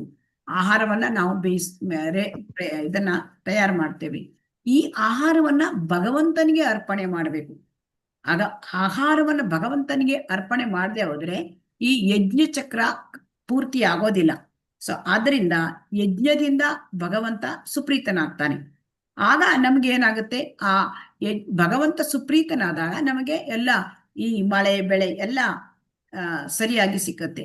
ಸೊ ಹಾಗಾಗಿ ಈ ಮಳೆ ಇದು ದೇವತೆಗಳು, ಇಂದ್ರ, ಸೂರ್ಯ, ಚಂದ್ರ, ಈ ದೇವತೆಗಳು ನಿಯಂತ್ರಣ ಮಾಡ್ತಾರೆ. ಆದರೆ ಈ ದೇವತೆಗಳು ಭಗವಂತನ ಸೇವಕರು. ಸೊ ಹಾಗಾಗಿ ನಮಗೆ ಭಗವಂತನಿಗೆ ಯಾವಾಗ ನಾವು ನಾವು ಮಾಡಿದ ಆಹಾರವನ್ನು ಕೊಡ್ತೇವೆ, ಆಗ ಅವನು ಭಗವಂತನ ಆ ಆಹಾರವನ್ನು ನಾವು ಪ್ರಸಾದನ ನಾವು ಸೇವನೆ ಮಾಡಬೇಕು. ಸೊ ಅದನ್ನ ಇಲ್ಲಿ ಮುಂದಿನ ಒಂದು ಶ್ಲೋಕದಲ್ಲಿ ಹೇಳ್ತಾರೆ. ಹಾಗಾಗಿ ಯಜ್ಞಚಕ್ರ ಪೂರ್ತಿ ಆಗ್ಬೇಕಾದ್ರೆ ನಮಗೆ ನಾವು ಮಾಡಿದ ಆಹಾರವನ್ನು ಭಗವಂತನಿಗೆ ಸಮರ್ಪಣೆ ಮಾಡಿದಾಗ ಮಾತ್ರ ಯಜ್ಞಚಕ್ರ ಪೂರ್ತಿ ಆಗತ್ತೆ. ಹಾಗಾಗಿ ನಮಗೆ ಇಲ್ಲಿ ಯಜ್ಞ ಮಾಡದೆ ಹೋದ್ರೆ ನಮಗೆ ಮಳೆ ಬರೋದಿಲ್ಲ. ಹಾಗಾಗಿ ಈ ಯಜ್ಞ ಮಾಡೋದು ಬಹಳ ಮುಖ್ಯ. ಈಗಿನ ಕಾಲದಲ್ಲಿ ನಮಗೆ ನೀರಿನ ಕೊರತೆ ಆಗ್ತದೆ. ಯಾಕೆ ಅಂತ ನಾವು ಇಲ್ಲಿ ಇದರಿಂದ ನಾವು ತಿಳ್ಕೊಳ್ಬಹುದು. ಮತ್ತೆ ಆಹಾರವನ್ನು ಹೇಗೆ ಸ್ವೀಕರಿಸಬೇಕು ಅಂತ ಕೂಡ ನಮ್ಗೆ ಭಗವದ್ಗೀತೆಯಲ್ಲಿ ಭಗವಂತ ತಿಳಿಸಿಕೊಡ್ತಾನೆ. ಯಜ್ಞ ಶಿಷ್ಟಾಶಿನಃ ಸಂತೋ ಮುಚ್ಯಂತೆ ಸರ್ವಕಿಲ್ ವಿಷೈಹಿ ಭುಂಜತೆ ತೇ ಅಗಂ ಪಾಪಂ ಯೇ ಪಚಂತಿ ಆತ್ಮ ಕಾರಣಾತ್. ಅಂದ್ರೆ ಇಲ್ಲಿ ಏನ್ ಹೇಳ್ತಾರೆ, ಇಂದ್ರಿಯ ತೃಪ್ತಿಗಾಗಿ ಆಹಾರವನ್ನ ಮಾಡ್ಕೊಂಡ್ರೆ ನಮ್ಮ ಇಂದ್ರಿಯ ನಮ್ಮ ಇಂದ್ರಿಯ ತೃಪ್ತಿ, ನಮ್ಮ ಹೊಟ್ಟೆಗಾಗಿ ನಾವು ಆಹಾರವನ್ನು ಮಾಡಿಕೊಂಡು ಅದನ್ನು ನಾವು ಸೇವನೆ ಮಾಡಿದರೆ ಅದರಿಂದ ಏನಾಗುತ್ತೆ, ಪಾಪ ಬರುತ್ತೆ ಅಂತ ಹೇಳ್ತಾರೆ. ಯಾಕೆ ಅಂದ್ರೆ ಭಗವಂತನಿಗೆ ಅರ್ಪಣೆ ಮಾಡದೆ ನಾವು ಆಹಾರವನ್ನು ತಿಂದ್ರೆ ನಮಗೆ ಪಾಪ ಬರುತ್ತೆ. ಅದೇ ಭಗವಂತನಿಗೆ ಆಹಾರವನ್ನು ಸಮರ್ಪಣೆ ಮಾಡಿ ಅದನ್ನು ನಾವು ಪ್ರಸಾದ ರೂಪವಾಗಿ ಸ್ವೀಕರಣೆ ಮಾಡಿದರೆ ಅದೇನಾಗುತ್ತೆ, ಈ ಪಾಪ ಇಲ್ಲ, ಅದಕ್ಕೆ ಪಾಪ ಇಲ್ಲ. ಯಾಕೆ ಅಂತಂದ್ರೆ ಅಲ್ಲಿ ಮುಂದಿನ ಇದನ್ನ ಶ್ಲೋಕದಲ್ಲಿ ತಿಳ್ಕೊಳ್ತೇವೆ.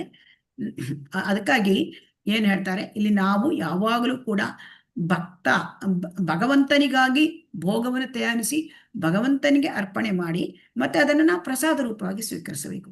ಅದಕ್ಕೇನು ಹೆಚ್ಚಿನ ತೊಂದರೆ ಇಲ್ಲ. ನಾವು ಆಹಾರವನ್ನು ತಯಾರು ಮಾಡ್ತೇವೆ, ಆದರೆ ಶುದ್ಧ ಮನಸ್ಸಿನಿಂದ ಮತ್ತು ಶುದ್ಧ ಶರೀರದಿಂದ ಆಹಾರವನ್ನು ತಯಾರು ಮಾಡಿ ಭಗವಂತನಿಗೆ ಒಂದು 10 ನಿಮಿಷ ಇಟ್ಟು ಅದನ್ನು ಪ್ರಾರ್ಥನೆ ಮಾಡಿ ಆ ಮಂತ್ರಗಳನ್ನು ಹೇಳಬೇಕು. ಅದಾದ ಮೇಲೆ ಪ್ರಸಾದವನ್ನು ಸ್ವೀಕರಿಸಬೇಕು. ಇದು ತುಂಬಾ ಸುಲಭ. ಈ ರೀತಿ ಮಾಡಿದಾಗ ಭಗವಂತನಿಗೆ ಭೋಗವನ್ನು ತಯಾರಿಸಿ ಅದನ್ನು ಅರ್ಪಣೆ ಮಾಡಿ ನಾವು ಪ್ರಸಾದವನ್ನೇ ಸ್ವೀಕರಿಸಿದಾಗ ಜಗತ್ತಿನಲ್ಲಿ ಶಾಂತಿಯಾಗಲಿ ಸಂತೋಷವಾಗಲಿ ಇರಲಿಕ್ಕೆ ಸಾಧ್ಯ. ಅದಿಲ್ಲದೆ ತನ್ನ ಒಂದು ವೈಯಕ್ತಿಕ ಸಂತೋಷಕ್ಕೋಸ್ಕರ ಪಾಕ ಮಾಡಿಕೊಂಡ್ರೆ ಖಂಡಿತವಾಗಿ ಪಾಪವನ್ನೇ ಊಟ ಮಾಡ್ತಾರೆ ಅಂತ ಇಲ್ಲಿ ಭಗವದ್ಗೀತೆಯಲ್ಲಿ ಭಗವಂತ ಹೇಳಿದ್ದಾನೆ. ಸೊ ಇಲ್ಲಿ ಇದರಲ್ಲಿ ನಮಗೆ ಅರ್ಥ ಆಗತ್ತೆ ಆಹಾರ ಶುದ್ಧಿ ಏಕೆ ಬೇಕು ಅಂತ. ಆಹಾರ ಶುದ್ಧೋ ಸತ್ವಶುದ್ಧಿ, ಸತ್ವಶುದ್ಧೋ ಸ್ಮೃತಿರ್ಧ್ರುವ, ಸ್ಮೃತಿರ್ಲಂಬೆ ಸರ್ವಗ್ರಂಥೀನಾಂ ವಿಪ್ರಮೋಕ್ಷ. ಅಂದ್ರೆ ಶುದ್ಧವಾದ ಆಹಾರದಿಂದ ಅದು ಹೇಗೆ ಶುದ್ಧ ಆಹಾರ ಶುದ್ಧಿ ಯಜ್ಞಾಚರಣೆಯಿಂದ ಬರುತ್ತೆ. ಅಂದ್ರೆ ಭಗವಂತನಿಗೆ ಆಹಾರವನ್ನು ಸಮರ್ಪಿಸುವುದರಿಂದ ಆಹಾರ ಪವಿತ್ರವಾಗುವುದರಿಂದ ಆಧ್ಯಾತ್ಮಿಕೃತ ಆಗತ್ತೆ. ಆ ಪವಿತ್ರವಾದ ಆಹಾರವನ್ನ ನಾವು ಸೇವಿಸುವುದರಿಂದ ಮನುಷ್ಯನ ಬದುಕು ಪವಿತ್ರವಾಗುತ್ತದೆ. ಇದನ್ನು ನಾವು ತುಂಬಾ ಚೆನ್ನಾಗಿ ಅರ್ಥ ಮಾಡ್ಕೋಬೇಕು. ಯಾಕೆಂತಂದ್ರೆ ನಮ್ಮ ಜೀವನ ಪವಿತ್ರ ಆಗಬೇಕು ಅಂತಂದ್ರೆ ನಾವು ಪವಿತ್ರವಾದ ಆಹಾರವನ್ನು ಸೇವಿಸಬೇಕು. ಪವಿತ್ರವಾದ ಆಹಾರವನ್ನ ನಾವು ಹೇಗೆ ಸೇವಿಸಬೇಕು, ಆಹಾರವನ್ನ ಭಗವಂತನಿಗೆ ಅರ್ಪಿಸಿ ಪವಿತ್ರ ಮಾಡ್ಕೊಳ್ಬೇಕು. ಈ ರೀತಿ ಹರೇ ಕೃಷ್ಣ ಕೃಷ್ಣ ಕೃಷ್ಣ ಹರೇ ಹರೇ, ಹರೇ ರಾಮ ರಾಮ ಹರೇ ಹರೇ.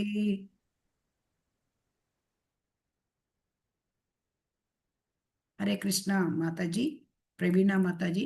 ಹೀಗೆ ಸ್ವಲ್ಪ ಅಂದ್ರೆ ಸೌಂಡ್ ಬಂದಾಗ ನೀವು ಮ್ಯೂಟ್ ಮಾಡಬೇಕು. ಹರೇ ಕೃಷ್ಣ.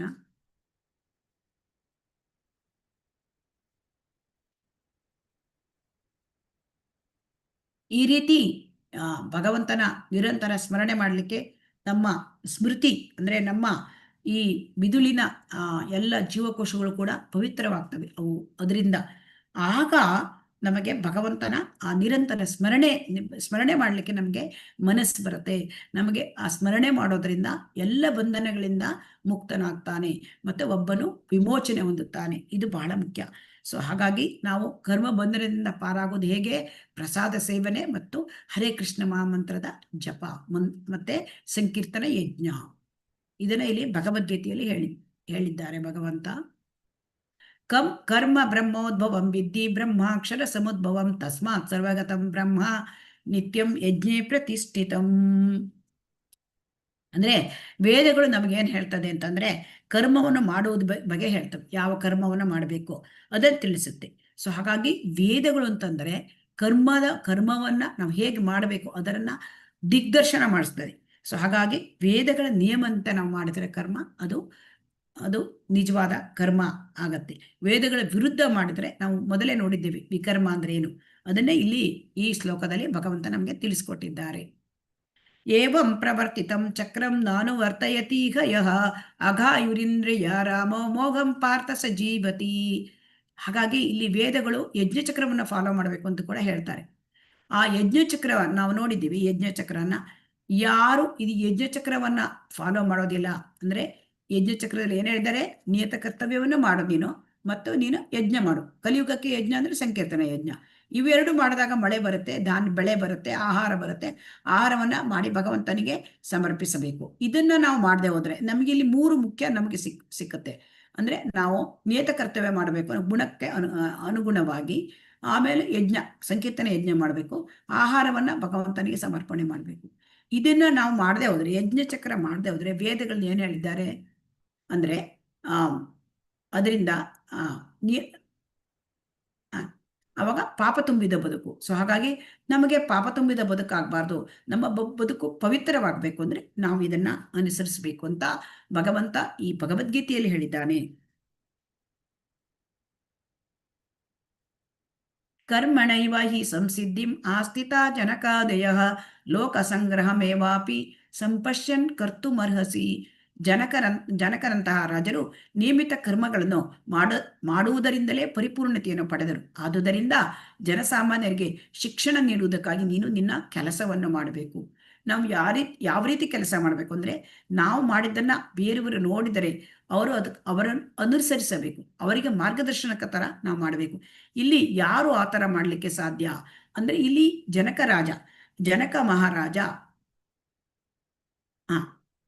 ಜನಕ ಮಹಾರಾಜ ಅವರ ರಾಜನಾಗಿದ್ದ. ಅವರು ನಿಯಮಿತ ಕರ್ತವ್ಯ ಯಾಕೆ ಮಾಡಿದ್ರು ಅಂತಂದ್ರೆ, ಜನಸಾಮಾನ್ಯರಿಗೆ ಶಿಕ್ಷಣ ಕೊಡಬೇಕಾಗಿತ್ತು, ಅವರಿಗೆ ಅದೊಂದು ಜವಾಬ್ದಾರಿ. ಸೊ ಹಾಗಾಗಿ ಅದನ್ನ ಅವರು ಮಾಡಿದ್ರು. ಅವರಿಗೆ ಯಾವುದೇ ಅಂದ್ರೆ, ಜನಕ ಮಹಾರಾಜ ಮಿಥಿಲಿಯ ರಾಜ ನಮಗೆಲ್ಲ ಗೊತ್ತಿದೆ. ಸೊ ಹಾಗಾಗಿ ಅವರು ತಮ್ಮ ಪ್ರಜೆಗಳಿಗೆ ಯಾವ ತರ ಹೇಳಿದ್ರು, ಶಿಕ್ಷಣ ನೀಡುವುದಕ್ಕಾಗಿ ನಿಯಮಿತ ಕರ್ಮವನ್ನು ಮಾಡಿದರು. ಮತ್ತು ಆ ಕರ್ಮವನ್ನ ಮಾಡೋದರಿಂದಲೇ ಅವರು ಪರಿಪೂರ್ಣತೆಯನ್ನು ಪಡೆದರು. ಅಂದ್ರೆ ಜನಕ ಮಹಾರಾಜ ಪರಿಪೂರ್ಣತೆ ಪಡೆದಿದ್ದು ಹೇಗೆ ಅಂತ.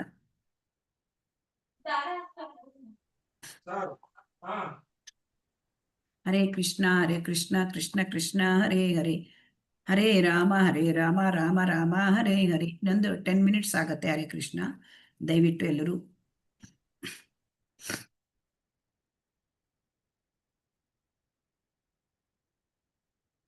ಮತ್ತೆ ಇಲ್ಲಿ ಕೃಷ್ಣ ಮತ್ತೆ ಭಗವಾನ್ ಕೃಷ್ಣ ಮತ್ತೆ ಅರ್ಜುನ ಯಾಕೆ ಯುದ್ಧವನ್ನ ಮಾಡಿದ್ರು ಅಂದ್ರೆ, ಅಲ್ಲಿ ಒಳ್ಳೆಯ ವಾದ ಅಂದ್ರೆ ಅದು ನಿಷ್ಫಲ ಆದ್ರೆ ಹಿಂಸೆ ಅಗತ್ಯ. ನೋಡಿ, ಪಾಂಡವರು ಕೌರವರ ಹತ್ರ 5 ಗ್ರಾಮವನ್ನಾದ್ರೂ ಕೊಡಿ ಅಂತ ಕೇಳಿದ್ರು. ಮತ್ತೆ ಭಗವಾನ್ ಕೃಷ್ಣ ಅವನೇ ಸ್ವತಃ ಅಲ್ಲಿ ಸಂದೇಶವನ್ನು ಕೊಟ್ಟು ಅಲ್ಲಿ ಅವರ ಜೊತೆ ಒಪ್ಪಂದ ಮಾಡ್ಲಿಕ್ಕೆ ಹೋದ್ರೆ ಅದು ಕೂಡ ಒಪ್ಪಲಿಲ್ಲ. ಸೊ ಹಾಗಾಗಿ ಯುದ್ಧ ಅನಿವಾರ್ಯವಾಗಿತ್ತು. ಒಳ್ಳೆಯವಾದ ಒಂದು ವಾದ ಮಾಡಿದ್ರೆ ಅದು ನಿಷ್ಫಲ ಆಗತ್ತೆ. ಆಗ ಹಿಂಸೆ ಮಾಡ್ಬೇಕು, ಅದು ಅಗತ್ಯ. ಇದನ್ನು ಜನಸಾಮಾನ್ಯರಿಗೆ ತೋರಿಸ್ಬೇಕು. ಅದಕ್ಕಾಗಿ ಕೃಷ್ಣ ಮತ್ತು ಅರ್ಜುನರು ಕುರುಕ್ಷೇತ್ರದಲ್ಲಿ ಯುದ್ಧ ಮಾಡಿದರು. ಹರೇ ಕೃಷ್ಣ ಕೃಷ್ಣ ಕೃಷ್ಣ ಹರೇ ಹರೇ, ಹರೇ ರಾಮ ರಾಮ ರಾಮ ಹರೇ ಹರೇ. ಹರೇ ಕೃಷ್ಣ. ಮಾತಾಜಿ ಮ್ಯೂಟ್ ಮಾಡಬೇಕು. ಹರೇ ಕೃಷ್ಣ, ಸೌಂಡ್ ಬರ್ತಾ ಉಂಟು.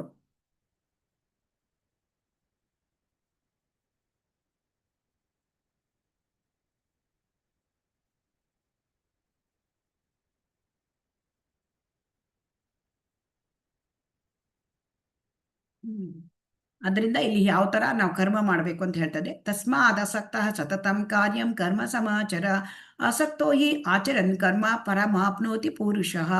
ಆದ್ದರಿಂದ ಕರ್ಮ ಫಲದಲ್ಲಿ ಆಸಕ್ತಿ ಇಲ್ಲದೆ ಕರ್ತವ್ಯವೊಂದು ಕರ್ಮವನ್ನು ಮಾಡಬೇಕು. ಅನಾಸಕ್ತ ಕರ್ಮದಿಂದ ಮನುಷ್ಯನು ಪರಮಪ್ರಭುವನ್ನು ಪಡೆಯಬಹುದು.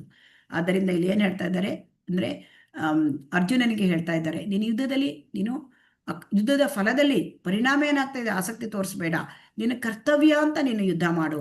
ಅನಾಸಕ್ತ ಕರ್ಮ ಅಂತ ಹೇಳ್ತಾರೆ ಇದಕ್ಕೆ. ಅನಾಸಕ್ತ ಕರ್ಮ ಮಾಡೋದ್ರಿಂದ ನಾವು ಭಗವದ್ಧಾಮಕ್ಕೆ ಹೋಗಬಹುದು. ಸೊ ಕರ್ಮದ ಫಲದಲ್ಲಿ ಆಸಕ್ತಿ ಇಟ್ಕೊಂಡ್ರೆ ಕರ್ಮ ಬಂಧನವಾಗುತ್ತೆ. ಅನಾಸಕ್ತವಾದ ಕರ್ಮ ಮಾಡಿದ್ರೆ ನಾವು ಭಗವದ್ಧಾಮಕ್ಕೆ ಹಿಂತಿರುಗಬಹುದು. ಇಲ್ಲಿ ಶ್ಲೋಕ 47 ನಿನ್ನೆ ಮಾಡಿದ್ದೇವೆ ನಾವು. ಈಗ ಇದನ್ನು ನೋಡೋಣ. ಯದ್ಯದಾಚರತಿ ಶ್ರೇಷ್ಠ ತತ್ತದೇವೇ ಇತರೋ ಜನಾಃ ಸಯತ್ ಪ್ರಮಾಣಂ ಕುರುತೆ ಲೋಕಸ್ತದನು ವರ್ತತೆ. ಅಂದ್ರೆ ಶ್ರೇಷ್ಠವಾದವನು ಹೇಗೆ ನಡೆ ಹರೇ ಕೃಷ್ಣ.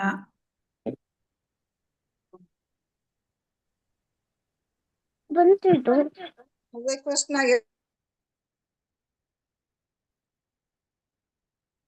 ಹರೇ ಕೃಷ್ಣ. ಇಲ್ಲಿ ಏನ್ ಹೇಳ್ತಾ ಇದ್ದಾರೆ ಭಗವಂತ ಅಂದ್ರೆ ಯದ್ಯದ್ ಆಚರತಿ ಶ್ರೇಷ್ಠ ತತ್ತದೇವೇ ಇತರೋ ಜನಃ. ಶ್ರೇಷ್ಠನಾದವನು ಹೇಗೆ ನಡೀತಾನೆ ಸಾಮಾನ್ಯ ಜನರು ಅದನ್ನ ಅನುಸರಿಸ್ತಾರೆ. ಅಂದ್ರೆ ಈಗ ಯಾರು ಈ ಶ್ರೇಷ್ಠ ಜನ ಅಂತ? ಶ್ರೇಷ್ಠ ಜನ ಅಂದ್ರೆ ರಾಜನಾದವನು ಶ್ರೇಷ್ಠ ಜನ, ಭಗವಂತ ಶ್ರೇಷ್ಠ ಜನ. ರಾಜನಾದವನು ಶ್ರೇಷ್ಠ, ಭಗವಂತನಾದವನು ಶ್ರೇಷ್ಠ. ಮನೆಯಲ್ಲಿ ತಂದೆ ತಾಯಿ ಅದು ಅವರ ಜವಾಬ್ದಾರಿ, ಅವರ ಶ್ರೇಷ್ಠತನದ ಶ್ರೇಷ್ಠ. ಅದರಿಂದ ಅವ್ರು ಹೇಗೆ ನಡ್ಕೋತಾರೆ ಹಾಗೆ ಉಳಿದವರು ಅವ್ರನ್ನ ಫಾಲೋ ಮಾಡ್ತಾರೆ. ಇಲ್ಲಿ ನಾವು ನೋಡ್ಬೋದು, ನಾಯಕ ಇದ್ದಾನೆ, ಅವನು ಕೂಡ ಶ್ರೇಷ್ಠ, ಜನನಾಯಕ. ಈ ಜನನಾಯಕ ಜನರಿಗೆ ನೀವು ಧೂಮಪಾನ ಮಾಡಬೇಡಿ ಅಂತ ತಾನೇ ಧೂಮಪಾನ ಮಾಡಿದ್ರೆ ಜನರು ಕೇಳ್ತಾರಾ? ಜನರು ನೋಡು ನೀನು ಧೂಮಪಾನ ಮಾಡ್ತೀಯ, ನಮಗೆ ಹೇಳ್ತೀಯ? ಹಾಗೆ ಯಾವಾಗ ನಾಯಕ ಹೇಗೆ ಮಾಡ್ತಾನೋ ಅನುಯಾಯಿಗಳು ಅದನ್ನ ಫಾಲೋ ಮಾಡ್ತಾರೆ. ಆದ್ದರಿಂದ ಇಲ್ಲಿ ನೋಡ್ಬೋದು ನಾವು, ಅಂದ್ರೆ ಒಂದು ದೊಡ್ಡ ಹಕ್ಕಿ ಅದು ಎಲ್ಲಿ ಹೋಗುತ್ತೆ ಅದ್ರ ಹಿಂದೆ ಚಿಕ್ಕ ಹಕ್ಕಿಗಳು ಅದನ್ನ ಫಾಲೋ ಮಾಡ್ತವೆ, ಪಕ್ಷಿಗಳು ಅದನ್ನ ಫಾಲೋ ಮಾಡ್ತವೆ. ಇಲ್ಲಿ ಭಗವಾನ್ ಕೃಷ್ಣ ಅವನು ಕೂಡ ಚಿಕ್ಕ ಮಗು ಇದ್ದಾಗ ತಂದೆ ತಾಯಿಗೆ ಗೌರವ ತೋರಿಸ್ಬೇಕು. ಸೊ ಅವರು ನಂದ ಮಹಾರಾಜನ ಪಾದರಕ್ಷೆನ ತಲೆ ಮೇಲೆ ಇಟ್ಕೊಳ್ತಾರೆ. ಸೊ ಇದನ್ನ ನಾವು ನೋಡ್ಬೇಕು. ಅಂದ್ರೆ ಇಲ್ಲಿ ಏನು ಅರ್ಥ ಅಂತಂದ್ರೆ ನಮ್ಮ ಸ್ವಂತ ಆಚರಣೆಯಿಂದ ನಾಯಕನಾದವನು ಜನರಿಗೆ ಕಲಿಸಬೇಕು. ಸೊ ಹಾಗೆ ಅದೇ ರೀತಿ ಆಚರತಿ ಇತಿ ಆಚಾರ್ಯ ಅಂದರೆ ಶಿಕ್ಷಕನಾದವನು ಇತರರಿಗೆ ಹೇಳಿಕೊಡುವ ಮುಂಚೆ ತಾನದನ್ನ ಆಚರಿಸಬೇಕು. ಹಾಗಾಗಿ ಸಾಮಾನ್ಯ ಜನರಿಗೆ ಬುದ್ಧಿ ಹೇಳೋಕ್ಕಿಂತ ಮುಂಚೆ ಆ ಶಾಸ್ತ್ರಗಳನ್ನ ನಾವು ಅರಿತಿರಬೇಕು. ಸೊ ಆದ್ದರಿಂದ ತಂದೆ ತಾಯಿ ಅಥವಾ ಆ ಗುರು ಮತ್ತೆ ಸಹಜವಾಗಿ ಅವರು ನಾಯಕರು, ಅವರ ಆಶ್ರಯದಲ್ಲಿ ಯಾರಿದ್ದಾರೆ ಅವರಿಗೆ ಜವಾಬ್ದಾರರಾಗ್ತಾರೆ. ಸೊ ಹಾಗಾಗಿ ಯದ್ಯದ ಆಚರಿಸಿ ಶ್ರೇಷ್ಠ ತತ್ತದೇವೇ ಇತರೋ ಜನಾಃ. ಆ ಥರ ನಾವು ನಮ್ಮ ಕರ್ತವ್ಯವನ್ನು ಮಾಡಬೇಕು. ಮತ್ತೆ ಇಲ್ಲಿ ಹೇಳ್ತಾರೆ 27ನೇ ಶ್ಲೋಕದಲ್ಲಿ, ಪ್ರಕೃತಿಯೇ ಕ್ರಿಯಮಾಣಾನಿ ಗುಣೈ ಕರ್ಮಾಣಿ ಸರ್ವಶಃ ಅಹಂಕಾರ ವಿಮೂಢಾತ್ಮ ಕರ್ತ ಅಹಮಿತಿ ಮನ್ಯತೆ. ಅಂದ್ರೆ ಕಾರ್ಯಗಳನ್ನು ಪ್ರಕೃತಿಯ 3 ಗುಣಗಳೇ ನಡೆಸ್ಕೊಂಡು ಹೋಗ್ಬಿಡ್ತೇವೆ, ಆದರೆ ಅಹಂಕಾರದಿಂದ ಮೂಢನಾದವನು ತಾನು ಮಾಡ್ತೇನೆ ಅಂತ ತಿಳ್ಕೊಳ್ತಾನೆ. ಅಂದ್ರೆ ಈ ದೇಹ ಅಂದ್ರೆ ಒಂದು ರೀತಿ ಯಂತ್ರ. ಈ ದೇಹದ ಯಂತ್ರವನ್ನ ಐಕ ಪ್ರಕೃತಿ ಭಗವಂತನ ನಿರ್ದೇಶನ ಕೊಟ್ಟಿರುತ್ತೆ. ಹಾಗಾಗಿ ಈ ಜೀವಿಯ ಒಂದು ಕೆಲಸ ಅಂದ್ರೆ ಇಚ್ಛೆ ಮಾಡೋದು ಮಾತ್ರ. ಜೀವಿ ಏನು ಇಚ್ಛೆ ಮಾಡ್ತಾನೆ ಅದನ್ನ ಈ ಪ್ರಕೃತಿಯ 3 ಗುಣಗಳೇ ಮಾಡ್ಕೊಂಡು ಹೋಗ್ಬಿಡ್ತೇವೆ. ಆದರೆ ಯಾರಿಗೆ ಗೊತ್ತಿರೋದಿಲ್ಲ ಅವನು ನಾನು ಮಾಡಿದ್ದೇನೆ ಅಂತ ಅಹಂಕಾರದಿಂದ ಹೇಳ್ಕೊಳ್ತಾನೆ. ಸೊ ಹಾಗಾಗಿ ಆ ಅಹಂಕಾರ ಬಂದಾಗ ಕೃಷ್ಣನ ಸಂಬಂಧವನ್ನು ಮರೆತು ಬಿಡ್ತಾನೆ. ಸೊ ಅದರಿಂದ ನಾವು ಏನೇ ಒಂದು ಮನೆ ಕಟ್ಕೊಳ್ಳಿ ಅಥವಾ ಏನೇ ಒಂದು ಕಾರ್ ತಗೊಳ್ಳಿ ಅಥವಾ ನಾವೇ ಏನೇ ಒಂದು ಸಂಪಾದನೆ ಮಾಡಲಿ, ನಾನು ಮಾಡಿದ್ದೆ ಅಲ್ಲ, ನಾನು ಇಚ್ಛೆ ಪಟ್ಟೆ, ನನಗೆ ಭಗವಂತ ಅದನ್ನು ಪ್ರಕೃತಿಯ ಮೂಲಕ 3 ಗುಣಗಳ ಮೂಲಕ ಕೆಲಸ ನಡೆದೋಯ್ತು. ಇದು ಜ್ಞಾನಿಯಾದವನು ತಿಳ್ಕೊಳ್ತಾನೆ. ಆದರೆ ಅಜ್ಞಾನಿಯಾದವನು ನಾನು ಮಾಡಿದ್ದೇನೆ ಅಂತ ಅಹಂಕಾರ ಪಡೆದು ಕೃಷ್ಣನನ್ನ ಮರೆತು ಬಿಡ್ತಾನೆ. ಆಮೇಲೆ ಏನ್ ಹೇಳ್ತಾನೆ ಅಂತಂದ್ರೆ ಭಗವಂತ ಇಲ್ಲಿ ಈ ಶ್ಲೋಕ 22ನೇ ಶ್ಲೋಕದಲ್ಲಿ ಏನ್ ಹೇಳ್ತಾನೆ ಅಂದ್ರೆ, ತ್ರಿಲೋಕೇಶು ಕಿಂಚನ ನಾನವಾಪ್ತಂ ಅವಾಪ್ತವ್ಯಂ ವರ್ತ ಏವ ಚ ಕರ್ಮಣಿ.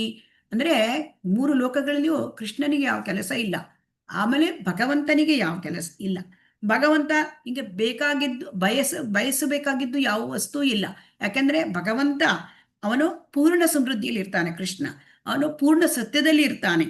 ಸೊ ಹಾಗಾಗಿ ಅವನಿಗೆ ಮಾಡಬೇಕಾದ ಕರ್ತವ್ಯ ಏನಿಲ್ಲ, ಅವನಿಗೆ ಯಾವುದೇ ಒಂದು ಬಯಸುವ ವಸ್ತು ಇಲ್ಲ. ಯಾಕೆಂದ್ರೆ ಆತ್ಮಾರಾಮ, ತನ್ನಲ್ಲಿಯೇ ತಾನು ಆನಂದದಿಂದ ಇರ್ತಾನೆ. ಆದರೆ ಅವನು ಕೂಡ ತಾನು ಕೂಡ ನಿಯತ ಕರ್ತವ್ಯನ ಮಾಡ್ತಾನೆ ಅಂತ ಭಗವಂತ ಇಲ್ಲಿ ಹೇಳ್ತಾ ಇದ್ದಾನೆ. ಯಾಕೆ ಅವರು ಭಗವಂತ ನಿಯತ ಕರ್ತವ್ಯ ಮಾಡದೆ ಹೋದ್ರೆ ಈ ಲೋಕಗಳೆಲ್ಲ ನಾಶವಾಗಿ ಬಿಡುತ್ತೆ. ಸೊ ಆಗ ಇಲ್ಲಿ ಯಾವಾಗ ಅಧರ್ಮ ಉಂಟಾಗುತ್ತೆ, ನಿಯಂತ್ರಕ ತತ್ವಗಳ ಪಾಲನೆ ಆಗುವುದಿಲ್ಲ, ಆಗ ಭಗವಂತ ಭೂಮಿಗೆ ಇಳಿದು ಬಂದು ಸಮಾಜವನ್ನ ತಿದ್ದುತ್ತಾನೆ. ಸೊ ಇದು ಭಗವಂತ ಕೃಷ್ಣ ಹೇಳ್ತಾ ಇದ್ದಾನೆ, ನನಗೇನು ಕೆಲಸ ಇಲ್ಲ ಆದ್ರೂ ಕೂಡ ನಾನು ಮಾಡ್ತಾ ಇದ್ದೇನೆ. ಅತಕೇನ ಪ್ರಯಕ್ತೋಯಂ ಪಾಪಂ ಚರತಿ ಪೂರುಷಃ ಅನಿಚ್ಛಿನ್ನಪಿ ವಾರ್ಷ್ಣೇಯ ಬಲಾದಿವ ನಿಯೋಜತೆ. ಅಂದ್ರೆ ಇಲ್ಲಿ ಪ್ರಶ್ನೆ, ಕುತೂಹಲಕರವಾದ ಪ್ರಶ್ನೆಯನ್ನ ಅರ್ಜುನ ಕೇಳ್ತಾ ಇದ್ದಾನೆ. ಕೃಷ್ಣ, ನೀನು ಮನುಷ್ಯನಿಗೆ ಇಷ್ಟ ಇಲ್ಲದೆ ಇದ್ರು ಬಲಾತ್ಕಾರದಿಂದ ಪಾಪ ಕಾರ್ಯ ಮಾಡ್ತಾನೆ ಅಂದ್ರೆ ಪಾಪ ಮನುಷ್ಯನಿಗೆ ಇಷ್ಟ ಇಲ್ಲ, ಆದ್ರೂ ಬಲಾತ್ಕಾರದಿಂದ ಪಾಪ ಮಾಡ್ತಾನೆ. ಯಾಕೆ? ಕಾರಣ ಏನು? ಅಂದ್ರೆ ಇಲ್ಲಿ ಜೀವಾತ್ಮ ಮೂಲತಃ ಭಗವಂತನ ಅಂಶ. ನಾವೆಲ್ಲ ಏನು? ಭಗವಂತನ ಅಂಶ. ಸೊ ನಾವು ಭಗವಂತನಿಂದ ಬಂದಿರತಕ್ಕಂಥ ಅಂಶ ಆತ್ಮ. ಸೊ ಹಾಗಾಗಿ ಆತ್ಮ ಯಾವಾಗಲೂ ಮೂಲತಃ ಆಧ್ಯಾತ್ಮಿಕವಾಗಿ ಪರಿಶುದ್ಧ. ಸೊ ಆ ಜೀವಿ ಹಾಗಾದ್ರೆ ಪಾಪವನ್ನು ಯಾಕೆ ಮಾಡ್ತಾನೆ? ಇಷ್ಟೊಂದು ಪರಿಶುದ್ಧ ಆತ್ಮ ಅಂತ ಹೇಳಿ ಭಗವಂತ ಕೇಳ್ತಾನೆ. ಭಗವಂತನ ಹತ್ರ ಅರ್ಜುನ ಕೇಳ್ತಾ ಇದ್ದಾನೆ. ಸೊ ನಮಗಾಗಿ ಪ್ರಶ್ನೆ ಮಾಡ್ತಾ ಇದ್ದಾನೆ. ಇದನ್ನ ನೋಡಿ, ಬಲವಂತವಾಗಿ ಯಾಕೆ ಮಾಡ್ತಾ ಇದ್ದಾರೆ?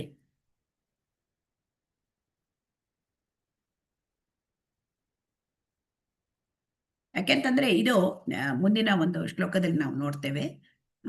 ಶ್ರೀ ಭಗವಾನ್ ಉವಾಚ ಕಾಮಯೇಷ ಕ್ರೋಧಯೇಷ ರಜೋಗುಣ ಸಮುದ್ಭವ ಮಹಾಶನೋ ಮಹಾಪಾಪ್ಮ ವಿದ್ಯೇನಂ ಇಹ ವೈರಿಣಂ. ಭಗವಂತ ಏನ್ ಹೇಳ್ತಾನೆ? ಯಾಕೆ ಪಾಪವನ್ನು ಮಾಡ್ತಾರೆ? ಒತ್ತಾಯಪೂರ್ವಕವಾಗಿ, ಇಚ್ಛೆ ಇಲ್ಲದಿದ್ರು.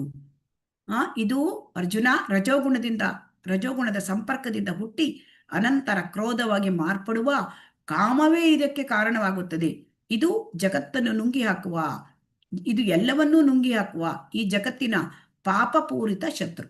ಅಂದ್ರೆ ಕಾಮ ಎಲ್ಲವನ್ನೂ ನುಂಗಿ ಹಾಕುವ ಜಗತ್ತಿನ ಪಾಪಪೂರಿತ ಶತ್ರು. ಅಂದ್ರೆ ಏನ್ ಹೇಳ್ತಾರೆ ಅಂದ್ರೆ, ಜೀವಿ ಅಂದ್ರೆ ಆ ಒಂದು ನಿಜವಾಗಿ ಜೀವಿ ಭಗವಂತನ ಅಂಶ, ಭಗವಂತನ ಲೋಕದಲ್ಲಿ ಇದ್ದವರು. ಆದರೆ ಅದನ್ನ ಭಗವಂತನನ್ನು ಮರೆತು ಐಹಿಕ ಪ್ರಪಂಚಕ್ಕೆ ಬಂದಿದ್ದೇವೆ ನಾವು. ಯಾಕೆ? ನಮ್ಗೆ ಇಂದ್ರಿಯ ಭೋಗದ ಆಸೆ. ಕೃಷ್ಣ ಬೇಡ ನಮಗೆ ನಾವೇ ಇಂದ್ರಿಯ ಭೋಗವನ್ನು ಮಾಡಬೇಕು, ಈ ಆಸೆ. ಇದಕ್ಕಾಗಿ ನಾವು ಬಂದಿದ್ದೇವೆ. ಹಾಗಾಗಿ ನಮಗೆ ಭಗವಂತನ ಸಂಪರ್ಕ ಬಿಟ್ಟು ಹೋಗಿರೋದ್ರಿಂದ ಭೌತಿಕ ಲೋಕಕ್ಕೆ ಬಂದಾಗ ಭೌತಿಕ ಗುಣಗಳ ಸಂಪರ್ಕ, ಅಂದ್ರೆ ಇಲ್ಲಿ ಸತ್ವ ರಜೋಗುಣ ತಮಗುಣ ಗೊತ್ತಿದೆ ನಮಗೆ. ಆದರೆ ರಜೋಗುಣದ ಸಂಪರ್ಕ ಆದಾಗ ಆಗ ಕೃಷ್ಣನ ಆ ಭಗವಂತನ ಲೋಕದಲ್ಲಿ ಪ್ರೇಮ ಇದೆ. ಅದೇ ಆ ಪ್ರೇಮ ಏನಾಗುತ್ತೆ, ಇಲ್ಲಿ ಕಾಮವಾಗಿ ಮಾರ್ಪಡುತ್ತೆ. ಅಂದ್ರೆ ಈಗ ಹಾಲಿಗೆ ಹುಳಿ ಹಾಕಿದರೆ ಅದು ಮೊಸರಾಗ್ಬಿಡುತ್ತೆ ಅಲ್ವಾ? ಹಾಗೆ ಯಾವಾಗ ಶುದ್ಧವಾದ ಪ್ರೇಮ ಭಗವಂತನ ಲೋಕದಲ್ಲಿ ಇದ್ದಿದ್ದು ಜೀವಾತ್ಮ ಈ ಐಹಿಕ ಪ್ರಪಂಚಕ್ಕೆ ಬಂದಾಗ ಅದು ಏನಾಗ್ಬಿಡತ್ತೆ? ಅದು ಮೊಸರಾಗ್ಬಿಡತ್ತೆ. ಸೊ ಹಾಗಾಗಿ ಅದು ಮೊಸರಾಗೋದು ಅಂದ್ರೆ ಆ ಪ್ರೇಮ ಕಾಮವಾಗಿಬಿಡುತ್ತೆ. ಈ ಕಾಮಕ್ಕೆ ಆ ತೃಪ್ತಿ ದೊರಕಲಿಲ್ಲ. ಈ ಕಾಮ ಏನಾಗುತ್ತೆ? ತೃಪ್ತಿ ಸಿಕ್ಲಿಲ್ಲ. ಕಾಮ ನಮ್ಗೊಂದು ಇಚ್ಛೆ ಇರುತ್ತೆ. ಕಾಮ ಅಂದ್ರೆ ಕೇವಲ ಗಂಡು ಹೆಣ್ಣಿನ ಸಂಪರ್ಕ ಅಲ್ಲ. ಕಾಮ ಅಂದ್ರೆ ಐಹಿಕ ಬಯಕೆಗಳು, ಎಲ್ಲ ಐಹಿಕ ಬಯಕೆಗಳು. ಸೊ ಈ ಬಯಕೆ ನಮ್ಗೊಂದು ಇಚ್ಛೆ ಇರುತ್ತೆ, ಅದು ಸಿಕ್ಲಿಲ್ಲ, ಆಗ್ಲಿಲ್ಲ, ಅದು ಅವಾಗ ನಮ್ಗೆ ಸಿಟ್ಟು ಬಂದ್ಬಿಡುತ್ತೆ. ಕ್ರೋಧದಿಂದ ಏನಾಗುತ್ತೆ? ಸಮೋಹ. ನಿನ್ನೆ ನೋಡಿದ್ದೇವೆ ನಾವು. ಕಾಮಾತ್ ಸಂಜಾಯತೆ ಕ್ರೋಧ, ಕ್ರೋಧಾತ್ ಭವತಿ ಸಮೋಹ, ಸಮೋಹಾತ್ ಸ್ಮೃತಿ ವಿಭ್ರಮ, ಸ್ಮೃತಿ ಭ್ರಂಶಾತ್ ಬುದ್ಧಿನಾಶ, ಬುದ್ಧಿನಾಶಾತ್ ಪ್ರಣಶ್ಯತಿ. ಅಂದ್ರೆ ಕಾಮಕ್ಕೆ ನಮಗೆ ತೃಪ್ತಿ ದೊರಕದಿದ್ದಾಗ ಕ್ರೋಧ, ಸಿಟ್ಟು ಬರುತ್ತೆ. ಸಿಟ್ಟಿನಿಂದ ಸಮೋಹ ಅಂದ್ರೆ ನಮಗೆ ಭ್ರಾಂತಿ ಆಗ್ಬಿಡುತ್ತೆ. ನಮಗೆ ಆ ಭ್ರಾಂತಿಯಿಂದ ಮತ್ತೆ ನಮಗೆ ಪಾಪವನ್ನೇ ಮಾಡಲಿಕ್ಕೆ ಆಗತ್ತೆ.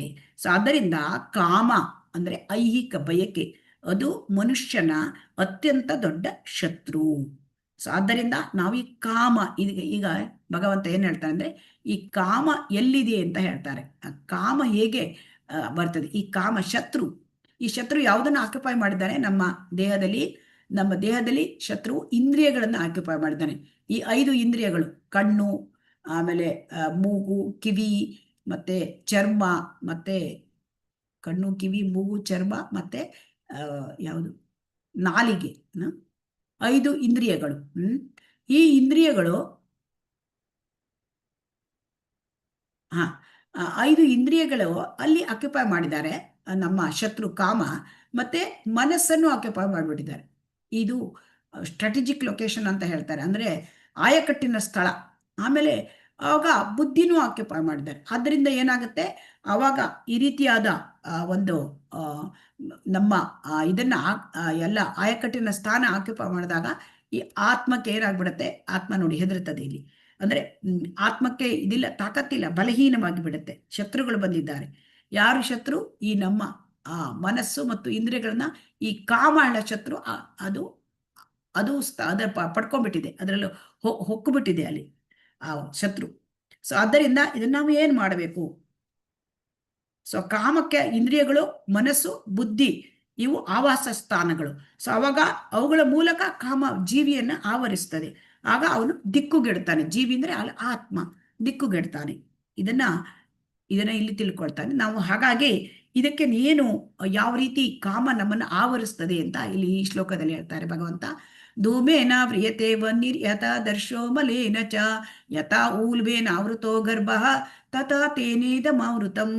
ಹೇಗೆ ಅಂತಂದ್ರೆ ಇಲ್ಲಿ 3 ರೀತಿಯ ಆವರಣಗಳು ಕಾಮ ಹೇಗೆ ಆವರಿಸ್ಕೊಳ್ತದೆ ಅಂತ ಇಲ್ಲಿ ಹೇಳ್ತಾ ಇದೆ. ಜೀವಿಯನ್ನು ಆವರಿಸ್ಕೊಳ್ತದೆ ಅಂತ. ಇದು ಶುದ್ಧ ಪ್ರಜ್ಞೆಯನ್ನು ಹೇಗೆ ಆವರಿಸ್ಕೊಳ್ತದೆ ಕಾಮ ಅಂತ. ಈಗ ಪ್ರಜ್ಞೆಯನ್ನ ನಾವು ಕಾಮವನ್ನು ಹೊಗೆಗೆ ಹೋಲಿಸಿದಾಗ ಏನಾಗತ್ತೆ, ಬೆಂಕಿ ಸ್ವಲ್ಪ ನಾವು ಕಾಮವನ್ನು ಇಲ್ಲಿ ಕಾಮಕ್ಕೆ ಇಂದ್ರಿಯಗಳು, ಮನಸ್ಸು ಮತ್ತು ಬುದ್ಧಿ ಸೌಕರ್ಯಗಳು, ಅವುಗಳ ಮೂಲಕ ಕಾಮವು ಜೀವಿಯ ಜ್ಞಾನವನ್ನು ಆವರಿಸಿ ಅವನನ್ನು ದಿಕ್ಕುಗೆಡಿಸುತ್ತದೆ. ನಾವು ನೋಡಿದ್ದೀವಿ ಹೇಗೆ ದಿಕ್ಕುಗೆಡ್ತಾನೆ ಮನುಷ್ಯ ಆತ್ಮ. ಸೊ ಇಲ್ಲಿ ಏನಾಗುತ್ತೆ ಅಂತಂದ್ರೆ ಕಾಮವನ್ನು ನಾವು ಹೊಗೆಗೆ ಹೋಲಿಸಿದಾಗ ಅಲ್ಲಿ ಏನಾಗುತ್ತೆ, ಪ್ರಜ್ಞೆ ಸ್ವಲ್ಪ ಇರುತ್ತೆ. ಅಂದ್ರೆ ಅಲ್ಲಿ ಬೆಂಕಿ ಇರುತ್ತೆ. ಎಲ್ಲಿ ಹೊಗೆ ಇರುತ್ತೆ ಅಲ್ಲಿ ಬೆಂಕಿ ಇರುತ್ತೆ.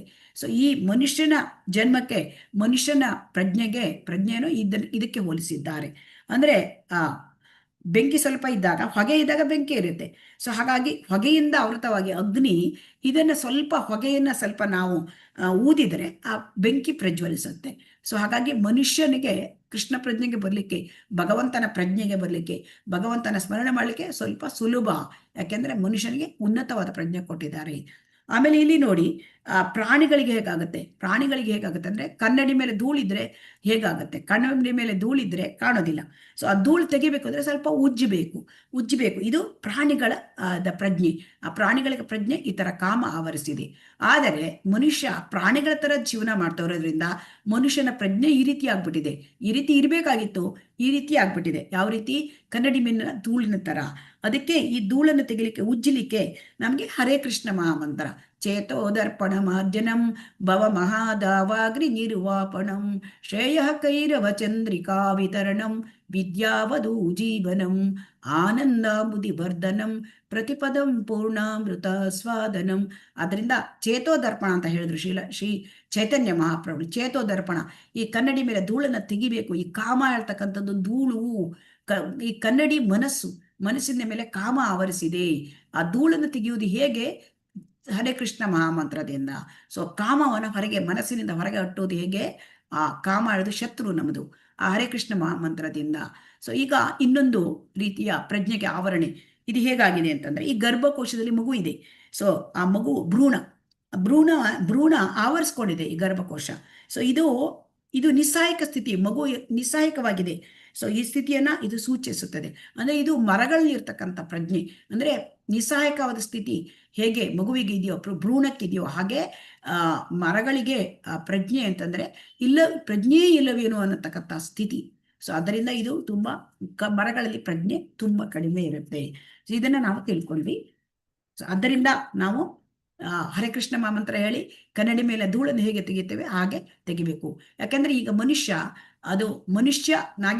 ಮನುಷ್ಯ ಪ್ರಾಣಿಗಳ ತರ ಬಿಹೇವ್ ಮಾಡ್ತಾ ಇರೋದ್ರಿಂದ ಮನುಷ್ಯನಿಗೆ 2 ಕಾಲಿನ ಪ್ರಾಣಿ ತರ ಹೋಗಿದ್ದಾನೆ. ಆದ್ದರಿಂದ ಇದಕ್ಕೆ ಹರೇ ಕೃಷ್ಣ ಮಹಾಮಂತ್ರ. ಇದು ಕೊನೆಯದಾಗಿ ಇದಿದೆ, 1-2 ಸ್ಲೈಡ್ ಇದೆ ಹರೇ ಕೃಷ್ಣ. ಸೊ ಇಲ್ಲಿ ನಾವು ಇದನ್ನ ನೋಡ್ತಾ ಇದ್ದೇವೆ, ವೇದಿಕೆಗಳು. ಅಂದ್ರೆ ಇದು ನಾವು ನೋಡ್ತಾ ಇದ್ದೇವೆ ಹೇಗೆ ನಾವು ಕೃಷ್ಣ ಪ್ರಜ್ಞೆ ಅಂದ್ರೆ ಏನು ಅಂತ ತಿಳ್ಕೊಳ್ಳೋಣ. ಅಂದ್ರೆ ಇಲ್ಲಿ ಕೋಶಗಳು ಅಂತ ಹೇಳ್ತಾರೆ. ಇದಕ್ಕೆ 5 ಕೋಶಗಳು. ಅಂದ್ರೆ ಅನ್ನಮಯ ಕೋಶ, ಇಲ್ಲಿ ನೋಡ್ತಕ್ಕಂಥದ್ದು ಅನ್ನಮಯ ಕೋಶ. ಅಂದ್ರೆ ಪ್ರಾಣಿಗಳಿಗೆ ಏನಾಗುತ್ತೆ, ಆಹಾರ, ನಿದ್ರೆ, ಭಯ, ಮೈಥುನ. ಹೊಟ್ಟೆಗೆ ಸಿಕ್ಕಿದ್ರೆ ಸಾಕು ಪ್ರಾಣಿಗಳು ತಿನ್ಕೋತವೆ, ಮನ್ಕೋತವೆ. ಇದಕ್ಕೆ ದೇಹದ ವೇದಿಕೆ ಅಂತ ಹೇಳ್ತಾರೆ. ಇದು ಪ್ರಾಣಿಗಳ ಸ್ಥಿತಿ. ಆಮೇಲೆ ಮನಸ್ಸಿನ ಇಂದ್ರಿಯಗಳ ವೇದಿಕೆ, ಇಂದ್ರಿಯಗಳ ವೇದಿಕೆ ಅಂತ ಹೇಳ್ತಾರೆ. ಪ್ರಾಣಮಯ ಕೋಶ ಇದಕ್ಕೆ, ಈ ಇಂದ್ರಿಯಗಳ ವೇದಿಕೆ. ಆಮೇಲೆ ಮನಸ್ಸಿನ ವೇದಿಕೆ. ಅಂದ್ರೆ ಇಂದ್ರಿಯಗಳ ವೇದಿಕೆಯಲ್ಲಿ ಏನು ಅಂತಂದ್ರೆ ಅಂದ್ರೆ ಇದು ರಜೋಗುಣದಲ್ಲಿ ಬರುತ್ತೆ, ಇದು ತಮೋಗುಣದಲ್ಲಿರುತ್ತೆ ಈ ದೇಹದ ವೇದಿಕೆ. ಆಮೇಲೆ ಇಂದ್ರಿಯಗಳ ವೇದಿಕೆ ಇದು ರಜೋಗುಣದಲ್ಲಿ ಇರುತ್ತೆ. ಅಂದ್ರೆ ಒಳ್ಳೆದಾಗಿ ಕಲಿತಾನೆ ಮನುಷ್ಯ ಒಳ್ಳೆ ಕೆಲಸ ಸಿಕ್ಕತ್ತೆ, ಅವನು ಸ್ವಲ್ಪ ಇಂದ್ರಿಯ ಭೋಗ ಮಾಡ್ತಾನೆ. ಸೊ ಇದು ಇಂದ್ರಿಯ ವೇದಿಕೆ. ಆಮೇಲೆ ಇಲ್ಲಿ ಮಾನಸಿಕ ವೇದಿಕೆ ಅಂದ್ರೆ ಇದು ಸತ್ವಗುಣದಲ್ಲಿ ಬರುತ್ತೆ. ಕವಿಗಳು ಮತ್ತು ವಿಜ್ಞಾನಿಗಳು ಈ ವೇದಿಕೆಗೆ ಬರ್ತಾರೆ, ಓದ್ತಾರೆ, ಮತ್ತೆ ಮ್ಯೂಸಿಕ್ ಕಲಿತಾರೆ ಎಲ್ಲ. ಇದು ಹವ್ಯಾಸಗಳು ಬೆಳೆಸ್ಕೋತಾರೆ. ಆಮೇಲೆ ಇದಾದ ಮೇಲೆ ಬುದ್ಧಿಯ ವೇದಿಕೆ, ಬೌದ್ಧಿಕ ವೇದಿಕೆ ಅಂದ್ರೆ ಇಂಟೆಲೆಕ್ಚುಯಲ್ ಪ್ಲಾಟ್ಫಾರ್ಮ್. ಇದು ಇಲ್ಲಿ ಬುದ್ಧಿಯನ್ನ ಯೂಸ್ ಮಾಡ್ತಕ್ಕಂಥದ್ದು. ಅಂದರೆ ಆಗ ನನಗೆ ಜಿಜ್ಞಾಸ, ಇದು ನಾನು ಅಂದರೆ ಈಗ ಎಲ್ಲ ಸಿಕ್ಕಿದೆ, ಅವಾಗ ಬುದ್ಧಿಯಲ್ಲಿ ಏನು ಹೇಳುತ್ತೆ ಅಂತಂದರೆ ಜಿಜ್ಞಾಸ, ಅಥಾತೋ ಬ್ರಹ್ಮ ಜಿಜ್ಞಾಸ. ನಾನು ಯಾರು, ದೇವರು ಯಾರು, ಪ್ರಕೃತಿ ಅಂದರೆ ಏನು, ನನಗೆ ಮತ್ತು ಪ್ರಕೃತಿಗೆ ಏನು ಸಂಬಂಧ, ನನಗೆ ದೇವರಿಗೆ ಏನು ಸಂಬಂಧ, ಇದನ್ನೆಲ್ಲ ವಿಚಾರ ಮಾಡ್ತಕ್ಕಂಥದ್ದು ಬೌದ್ಧಿಕ ವೇದಿಕೆ. ಮತ್ತು ಕೊನೆಯದಾಗಿ ಆಧ್ಯಾತ್ಮಿಕ ವೇದಿಕೆ. ಆಧ್ಯಾತ್ಮಿಕ ಅಂದರೆ ಶುದ್ಧ ಸತ್ವ, ಇಲ್ಲಿ ಭಗವಂತನ ಜೊತೆ ಸಂಪರ್ಕ ಪಡೋದು ಆತ್ಮ.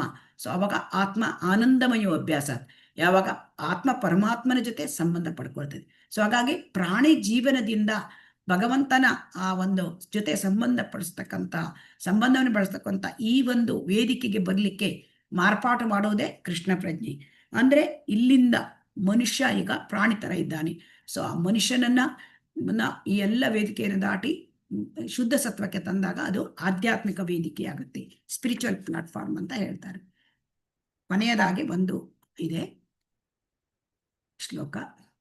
ತಸ್ಮಾತ್ ತ್ವಂ ಇಂದ್ರಿಯಾಣ್ಯಾದೋ ನಿಯಮ್ಯ ಭರತರ್ಷಭ ಪಾಪ್ಮಾನಂ ಪ್ರಚಹಿ ಏನಂ ಜ್ಞಾನ ವಿಜ್ಞಾನ ನಾಶನಂ. ಆದುದರಿಂದ ಭರತ ವಂಶಜರಲ್ಲಿ ಶ್ರೇಷ್ಠನಾದ ಅರ್ಜುನನೇ, ಪ್ರಾರಂಭದಲ್ಲಿಯೇ ಇಂದ್ರಿಯಗಳನ್ನು ನಿಯಂತ್ರಿಸಿ ಪಾಪದ ಮಹಾ ಸಂಕೇತವಾದ ಕಾಮಕ್ಕೆ ಕಡಿವಾಣ ಹಾಕು. ಜ್ಞಾನ ಮತ್ತು ಆತ್ಮ ಸಾಕ್ಷಾತ್ಕಾರಗಳನ್ನು ನಾಶ ಮಾಡುವ ಈ ಕಾಮವನ್ನು ಧ್ವಂಸ ಮಾಡು. ಸೊ ಈಗ ಇಲ್ಲಿ ಭಗವಂತ ಹೇಳಿದ್ದಾನೆ, ಕಾಮವೇ ನಮ್ಮ ಕಾಮ ಅಂದರೆ ಐಹಿಕ ಬೇಕೆಗಳು. ಇದು ನಮಗೆ ಪಾಪಪೂರಿತ ಶತ್ರು. ಈ ಶತ್ರುವನ್ನು ನಾವು ನಾಶ ಮಾಡೋದು ಹೇಗೆ, ಅದನ್ನು ಪ್ರಾರಂಭದಿಂದಲೇ ಮಾಡಬೇಕು. ಹೇಗೆ ಮಾಡಬೇಕು ಅಂದರೆ ಇಂದ್ರಿಯಗಳನ್ನು ನಿಯಂತ್ರಿಸಬೇಕು. ಇಂದ್ರಿಯಗಳನ್ನು ಹೇಗೆ ನಿಯಂತ್ರಿಸಬೇಕು, ನಮಗೆ ಇಂದ್ರಿಯಗಳ ನಿಯಂತ್ರಣ ಮಾಡಬೇಕು ಅಂದರೆ ಭಗವಂತನ ನಾಮಸ್ಮರಣೆ. ಸೊ ಹಾಗಾಗಿ ಆಗ ನಮಗೆ ಜ್ಞಾನ ಮತ್ತು ಆತ್ಮ ಸಾಕ್ಷಾತ್ಕಾರಗಳನ್ನು ಈ ಕಾಮ ನಾಶ ಮಾಡಿಬಿಡುತ್ತೆ. ಸೊ ಆಗ ನಮಗೆ ಭಗವಂತನ ಸ್ಮರಣೆ ಮಾಡಿದರೆ ನಮಗೆ ಎಲ್ಲ ಕೂಡ ಇಂದ್ರಿಯಗಳು ಕೂಡ ತನ್ನಿಂತಾನೇ ಹತೋಟಿಗೆ ಬರುತ್ತೆ. ಸೊ ಹಾಗಾಗಿ ನಮ್ಮ ಇಂದ್ರಿಯಗಳನ್ನು ಭಗವಂತನ ಇಂದ್ರಿಯಗಳನ್ನು ಸಂತೋಷಪಡಿಸ್ಲಿಕ್ಕೆ ಭಕ್ತಿ ಸೇವೆಯಲ್ಲಿ ತೊಡಗಿದಾಗ ನಮಗೆ ಎಲ್ಲ ಇಂದ್ರಿಯಗಳು ಹತೋಟಿಗೆ ಬರುತ್ತೆ. ಆಗ ಕಾಮ ನಮ್ಮಿಂದ ಆ ಪಾಪಪೂರಿತ ಶತ್ರು, ಆ ಕಾಮ ಐಹಿಕ ಬೇಕೆಗಳು, ಅದನ್ನು ನಾವು ನಾಶ ಮಾಡಲಿಕ್ಕೆ ಸಾಧ್ಯ. ಇಂದ್ರಿಯಾಣಿ ಪರಣ್ಯಾಹಂ ಇಂದ್ರಿಯೇಭ್ಯ ಪರಂ ಮನಃ ಮನಸ್ಸಸ್ತು ಪರ ಬುದ್ಧಿರ್ಯೋ ಬುದ್ಧೇಹೇ ಪರತಸ್ತು ಸಹ. ಸೊ ಜಡವಾದ ಆ ದೇಹಕ್ಕಿಂತ ಇಂದ್ರಿಯಗಳು ಶ್ರೇಷ್ಠ, ಇಂದ್ರಿಯಗಳಿಗಿಂತ ಮನಸ್ಸು ಶ್ರೇಷ್ಠ, ಮನಸ್ಸಿಗಿಂತ ಬುದ್ಧಿ ಶ್ರೇಷ್ಠ, ಬುದ್ಧಿಗಿಂತ ಆತ್ಮ ಶ್ರೇಷ್ಠ. ಸೊ ಆತ್ಮವನ್ನು ನಾವು ಪರಮಾತ್ಮನ ಸಂಪರ್ಕದಲ್ಲಿ ಭಗವಂತನ ಸೇವೆಯಲ್ಲಿ ಇಟ್ಟಾಗ ಆ ಬುದ್ಧಿ ಬಲವಾಗತ್ತೆ. ಸೊ ಆವಾಗ ಮನಸ್ಸನ್ನು ಕಂಟ್ರೋಲ್ ಮಾಡ್ಬೋದು. ಆ ಮನಸ್ಸನ್ನು ನಾವು ನಿಗ್ರಹಿಸಿದಾಗ ಇಂದ್ರಿಯಗಳನ್ನು ನಿಗ್ರಹಿಸಬಹುದು. ಆದ್ದರಿಂದ ಅರ್ಜುನ ಅದಕ್ಕೆ ಏನು ಹೇಳ್ತಾನೆ, ಕರ್ಮದ ಕೊನೆಯ ವಿಚಾರವನ್ನ ಭಗವಂತ ತಿಳಿಸ್ತಾ ಇದ್ದಾನೆ. ಮಯಿ ಸರ್ವಾಣಿ ಕರ್ಮಾಣಿ ಸನ್ಯಸ್ಯ ಆಧ್ಯಾತ್ಮ ಚೇತಸ ನಿರಾಶಿ ನಿರ್ಮಮೋ ಭೂತ್ವ ಯುದ್ಧಸ್ವ ವಿಗತ ಜ್ವರಃ. ಆದುದರಿಂದ ಅರ್ಜುನ, ನಿನ್ನ ಎಲ್ಲ ಕರ್ಮಗಳನ್ನು ನನಗೆ ಅರ್ಪಿಸಿ ನನ್ನನ್ನು ಸಂಪೂರ್ಣವಾಗಿ ಅರಿತುಕೊಂಡು ಫಲಾಪೇಕ್ಷೆ ಇಲ್ಲದೆ, ಒಡೆತನವಿಲ್ಲದೆ, ಜಡತ್ವವಿಲ್ಲದೆ ಯುದ್ಧ ಮಾಡು. ಅರ್ಜುನ ಯುದ್ಧ ಮಾಡೋದಿಲ್ಲ ಅಂತ ಹೇಳ್ತಾ ಇದ್ದ. ಅದಕ್ಕೆ ಏನು ಹೇಳ್ತಾನೆ, ನಿನ್ನ ಯುದ್ಧ ಕರ್ಮ, ನೀನು ಮಾಡ್ತಕ್ಕಂಥದ್ದು ನಿನ್ನ ಕರ್ಮ, ನಿನ್ನ ಕೆಲಸ ಯುದ್ಧ ಮಾಡೋದು, ಅದನ್ನು ನನಗೆ ಅರ್ಪಿಸು. ನೀನು ಯುದ್ಧ ಮಾಡೋ ಕೆಲಸ, ಅದರ ಫಲವನ್ನು ನೀನು ಯೋಚನೆ ಮಾಡಬೇಡ, ಅರ್ಪಿಸಿಬಿಡು, ಸಂಪೂರ್ಣವಾಗಿ ನನ್ನನ್ನು ಅರಿತುಕೋ. ಸೊ ಹಾಗಾಗಿ ನಾವು ಹೇಗೆ ಕೆಲಸ ಮಾಡಬೇಕು, ಭಗವಂತನನ್ನು ಅರಿತುಕೊಳ್ಳಬೇಕು. ನಮ್ಮ ಕರ್ಮ ನಾವೇನು ಮಾಡ್ತಾ ಇದ್ದೋ ಅದನ್ನು ಕರ್ಮಯೋಗವನ್ನಾಗಿ ಮಾಡಬೇಕು. ನಮಗೆ ಕರ್ಮದ ಫಲಾಪೇಕ್ಷೆ ಇರಬಾರ್ದು, ಅದರಲ್ಲಿ ಒಡೆತನ ನಾನೇ ಮಾಡಿದ್ದೇನೆ ಕರ್ಮ ಇರಬಾರ್ದು, ಮತ್ತು ಜಡತ್ವ ಇರಬಾರದು. ಈ ಥರ ಯುದ್ಧ ಈ ಥರ ನಮ್ಮ ಜೀವನವನ್ನು ನಾವು ಮಾಡಬೇಕು ಅಂತ ಇಲ್ಲಿ ಅರ್ಜುನನ ಮುಖಾಂತರ ನಮಗೆ ಭಗವಂತ ತಿಳಿಸ್ತಾ ಇದ್ದಾನೆ. ಸೊ ಈ ಅಧ್ಯಾಯದ ಸಾರಾಂಶ ಅಂದರೆ ಕರ್ಮವನ್ನು ತ್ಯಜಿಸಬೇಕೇ ಅಥವಾ ಕರ್ಮವನ್ನು ಮಾಡಬೇಕೇ ಅಂತ. ಯಾವುದಾದ್ರೂ ಒಂದನ್ನು ಹೇಳು ನನಗೆ ನೀನು ಕಾಮ್ಯ ಕರ್ಮ ಹೇಳ್ತಾ ಇದೀಯಾ, ಆದರೆ ಬುದ್ಧಿಯೋಗ ಭಕ್ತಿಯೋಗ ಶ್ರೇಷ್ಠ ಅಂತ ಹೇಳ್ತಾ ಇದೀಯಾ, ನನಗೆ ಯಾಕೆ ಯುದ್ಧದಲ್ಲಿ ಘೋರ ಯುದ್ಧದಲ್ಲಿ ನೀನು ತೊಡಗಿಸ್ತಾ ಇದೀಯಾ ಅಂತ ಒಂದೇ ಒಂದನ್ನು ಮಾರ್ಗವನ್ನು ಹೇಳು. ನೀನು ಕರ್ಮಯೋಗ ಹೇಳ್ತೀಯಾ ಕೃಷ್ಣ, ನೀನು ಭಕ್ತಿಯೋಗ ಹೇಳ್ತೀಯಾ, ನನಗೆ ಒಂದನ್ನು ಹೇಳಿಬಿಡು ಅಂತ ಕೇಳ್ತಾ ಇದ್ದೆ. ಇದು ಅರ್ಜುನನ ಗೊಂದಲದಿಂದ ಈ ಅಧ್ಯಾಯ ಪ್ರಾರಂಭವಾಗುತ್ತೆ. ಅದರಲ್ಲಿ ಜ್ಞಾನಯೋಗಕ್ಕಿಂತ ನಿಷ್ಕಾಮ ಕರ್ಮಯೋಗ ಉತ್ತಮ. ಯಾಕೆಂದರೆ ಜ್ಞಾನಯೋಗದಲ್ಲಿ ನಮಗೆ ಒಂದು ತ್ಯಾಗ, ಐಕಂದ ಬಿಡುಗಡೆ ಆಗ್ಬೋದು. ಆದರೆ ನಿಷ್ಕಾಮ ಕರ್ಮಯೋಗದಲ್ಲಿ ಭಗವಂತನ ಸಂಬಂಧ ಬರುತ್ತೆ. ಯಾಕಂದರೆ ಫಲಾಪೇಕ್ಷೆ ಇಲ್ಲದೆ ಮಾಡ್ತಕ್ಕಂಥ ಕರ್ಮದಿಂದ. ಅದರಿಂದ ನಿಯತಂ ಕುರು ಕರ್ಮ, ನಿನಗೆ ನಿಯತವಾದ ಕೆಲಸವನ್ನೇ ನೀನು ಮಾಡಬೇಕು. ಯಾಕೆಂದರೆ ನಿನಗೆ ಯಾವ ಸ್ವಧರ್ಮ ಕೆಲಸ, ಯಾವ ಗುಣದಲ್ಲಿ ಇದ್ದೀಯಾ ಬ್ರಾಹ್ಮಣ ಕ್ಷತ್ರಿಯ ವೈಶ್ಯ ಶೂದ್ರ ಅಥವಾ ಬ್ರಹ್ಮಚಾರಿ ಗೃಹಸ್ಥ ವಾನಪ್ರಸ್ಥ ಸನ್ಯಾಸಿ ಯಾವುದರಲ್ಲಿ ಇದೆಯಾ, ಯಾವ ಆಶ್ರಮ ಯಾವ ಗುಣದಲ್ಲಿ, ಅದರ ಪ್ರಕಾರ ನಿನ್ನ ಕರ್ತವ್ಯವನ್ನು ನೀನು ಮಾಡು ಅಂತ. ಹಾಗಾಗಿ ನಿಷ್ಕಾಮ ಕರ್ಮಯೋಗ ಜ್ಞಾನಯೋಗಕ್ಕಿಂತ ಉತ್ತಮ. ಕರ್ಮಕಾಂಡದಿಂದ ಕರ್ಮಯೋಗ, ಕರ್ಮಕಾಂಡ ಅಂತಂದ್ರೆ ನಮ್ಮ ಇಂದ್ರಿಯ ತೃಪ್ತಿಗಾಗಿ ಮಾಡ್ತಕ್ಕಂಥ ಎಲ್ಲ ವೇದಗಳು ಹೇಳಿದ ಆಚರಣೆ. ಆದರೆ ಅದರಿಂದ ಕರ್ಮಯೋಗ ಮಾಡುವು, ಯಾಕಂದ್ರೆ ಆ ಕರ್ಮಗಳನ್ನು ದಿಂದ ಭಗವಂತನ ಜೊತೆ ಸಂಪರ್ಕ ಪಡ್ಕೋ. ಪ್ರವರ್ತಿತಂ ಚಕ್ರಂ, ಅದನ್ನ ಯಜ್ಞಚಕ್ರದ ಮುಖಾಂತರ ನಮಗೆ ತಿಳಿಸಿದ್ದಾರೆ. ಆದ್ದರಿಂದ ಉದಾಹರಣೆಯಿಂದ ಹೇಳಿ, ಯದ್ಯದ ಆಚರಿಸಿ ಶ್ರೇಷ್ಠ ತತ್ತದೇವೇ ಇತರೋ ಜನಾಹ, ಅಂದ್ರೆ ನಾವು ಯಾವ ತರ ಜೀವನ ಮಾಡ್ಬೇಕು ಅಂದ್ರೆ ನಾವು ಮಾಡ್ತಕ್ಕಂಥ ಕೆಲಸಗಳು ಬೇರೆಯವರಿಗೆ, ನಮ್ಮನ್ನೇ ಅವಲಂಬಿಸತಕ್ಕಂಥ ಜನರಿಗೆ ಅದು ಉದಾಹರಣೆಯಾಗಿರಬೇಕು. ಮತ್ತೆ ನಮಗೆ ಶತ್ರು ಯಾರು ಹೊರಗಿಂದ ಇಲ್ಲ, ನನಗೆ ಅವ್ರ ಶತ್ರು ಇವ್ರ ಶತ್ರು ಅಲ್ಲ, ನಮಗೆ ಇರ್ತಕ್ಕಂಥ ಕಾಮ, ಆ ಇಚ್ಛೆಗಳು, ಐಹಿಕ ಬಯಕೆಗಳೇ ನಮ್ಮ ಶತ್ರು. ಸೊ ಆದ್ದರಿಂದ ಆ ಶತ್ರುವನ್ನು ನಾವು ಹೇಗೆ ನಾವು ಹೊಡೆದೋಡಿಸಬೇಕು, ಕಾಮವನ್ನು ನಾವು ಹೇಗೆ, ಪಾಪಪೂರಿತವಾದ ಶತ್ರು ಅದನ್ನು ನಾವು ಹೇಗೆ ನಮ್ಮಿಂದ ಬಿಡುಗಡೆ ಪಡ್ಕೊಳ್ಬೇಕು, ಅದನ್ನ ಕೂಡ ನಮಗೆ ಭಗವಂತ ಇವತ್ತಿನ ಕರ್ಮಯೋಗದಲ್ಲಿ ತಿಳಿಸಿದ್ದಾರೆ. ಹರೇ ಕೃಷ್ಣ. ವಾಂಚಾ ಕಲ್ಪತರುಭ್ಯಶ್ಚ ಕೃಪಾ ಸಿಂಧುಭ್ಯ ಏವ ಚ ಪತಿತಾನಾಂ ಪಾವನೇಭ್ಯೋ ವೈಷ್ಣವೇಭ್ಯೋ ನಮೋ ನಮಃ. ಹರೇ ಕೃಷ್ಣ ಕೃಷ್ಣ ಕೃಷ್ಣ ಹರೇ ಹರೇ, ಹರೇ ರಾಮ ರಾಮ ರಾಮ ಹರೇ ಹರೇ. ಶ್ರೀ ರಾಧಾ ಗೋವಿಂದ ಕಿ ಜೈ, ಶ್ರೀ ಗೌರನ್ವಿತಾಯ್ ಕಿ ಜೈ, ಶ್ರೀಲ ಪ್ರಭುಪಾದ ಕಿ ಜೈ, ಶ್ರೀಮದ್ ಭಗವದ್ಗೀತಾ ಕಿ ಜೈ. ಹರೇ ಕೃಷ್ಣ. ಎಲ್ಲರಿಗೂ ಧನ್ಯವಾದಗಳು. ಹರೇ ಕೃಷ್ಣ. ಹರೇ ಕೃಷ್ಣ ಮಾತಾಜಿ. ಹರೇ ಕೃಷ್ಣ. ಪ್ರಶ್ನೆಗಳೇನಾದ್ರೂ ಇದ್ರೆ ಕೇಳ್ಬೋದು. ಹರೇ ಕೃಷ್ಣ. ಒಂದು 5 ನಿಮಿಷ ಸಮಯ ಉಂಟು, ಯಾರಿಗಾದ್ರೂ ಏನಾದ್ರೂ ಪ್ರಶ್ನೆ ಇದ್ರೆ ಕೇಳ್ಬೋದು. ಹರೇ ಕೃಷ್ಣ. ಚೆನ್ನಾಗಿತ್ತು ಕೇಳೋಕೆ.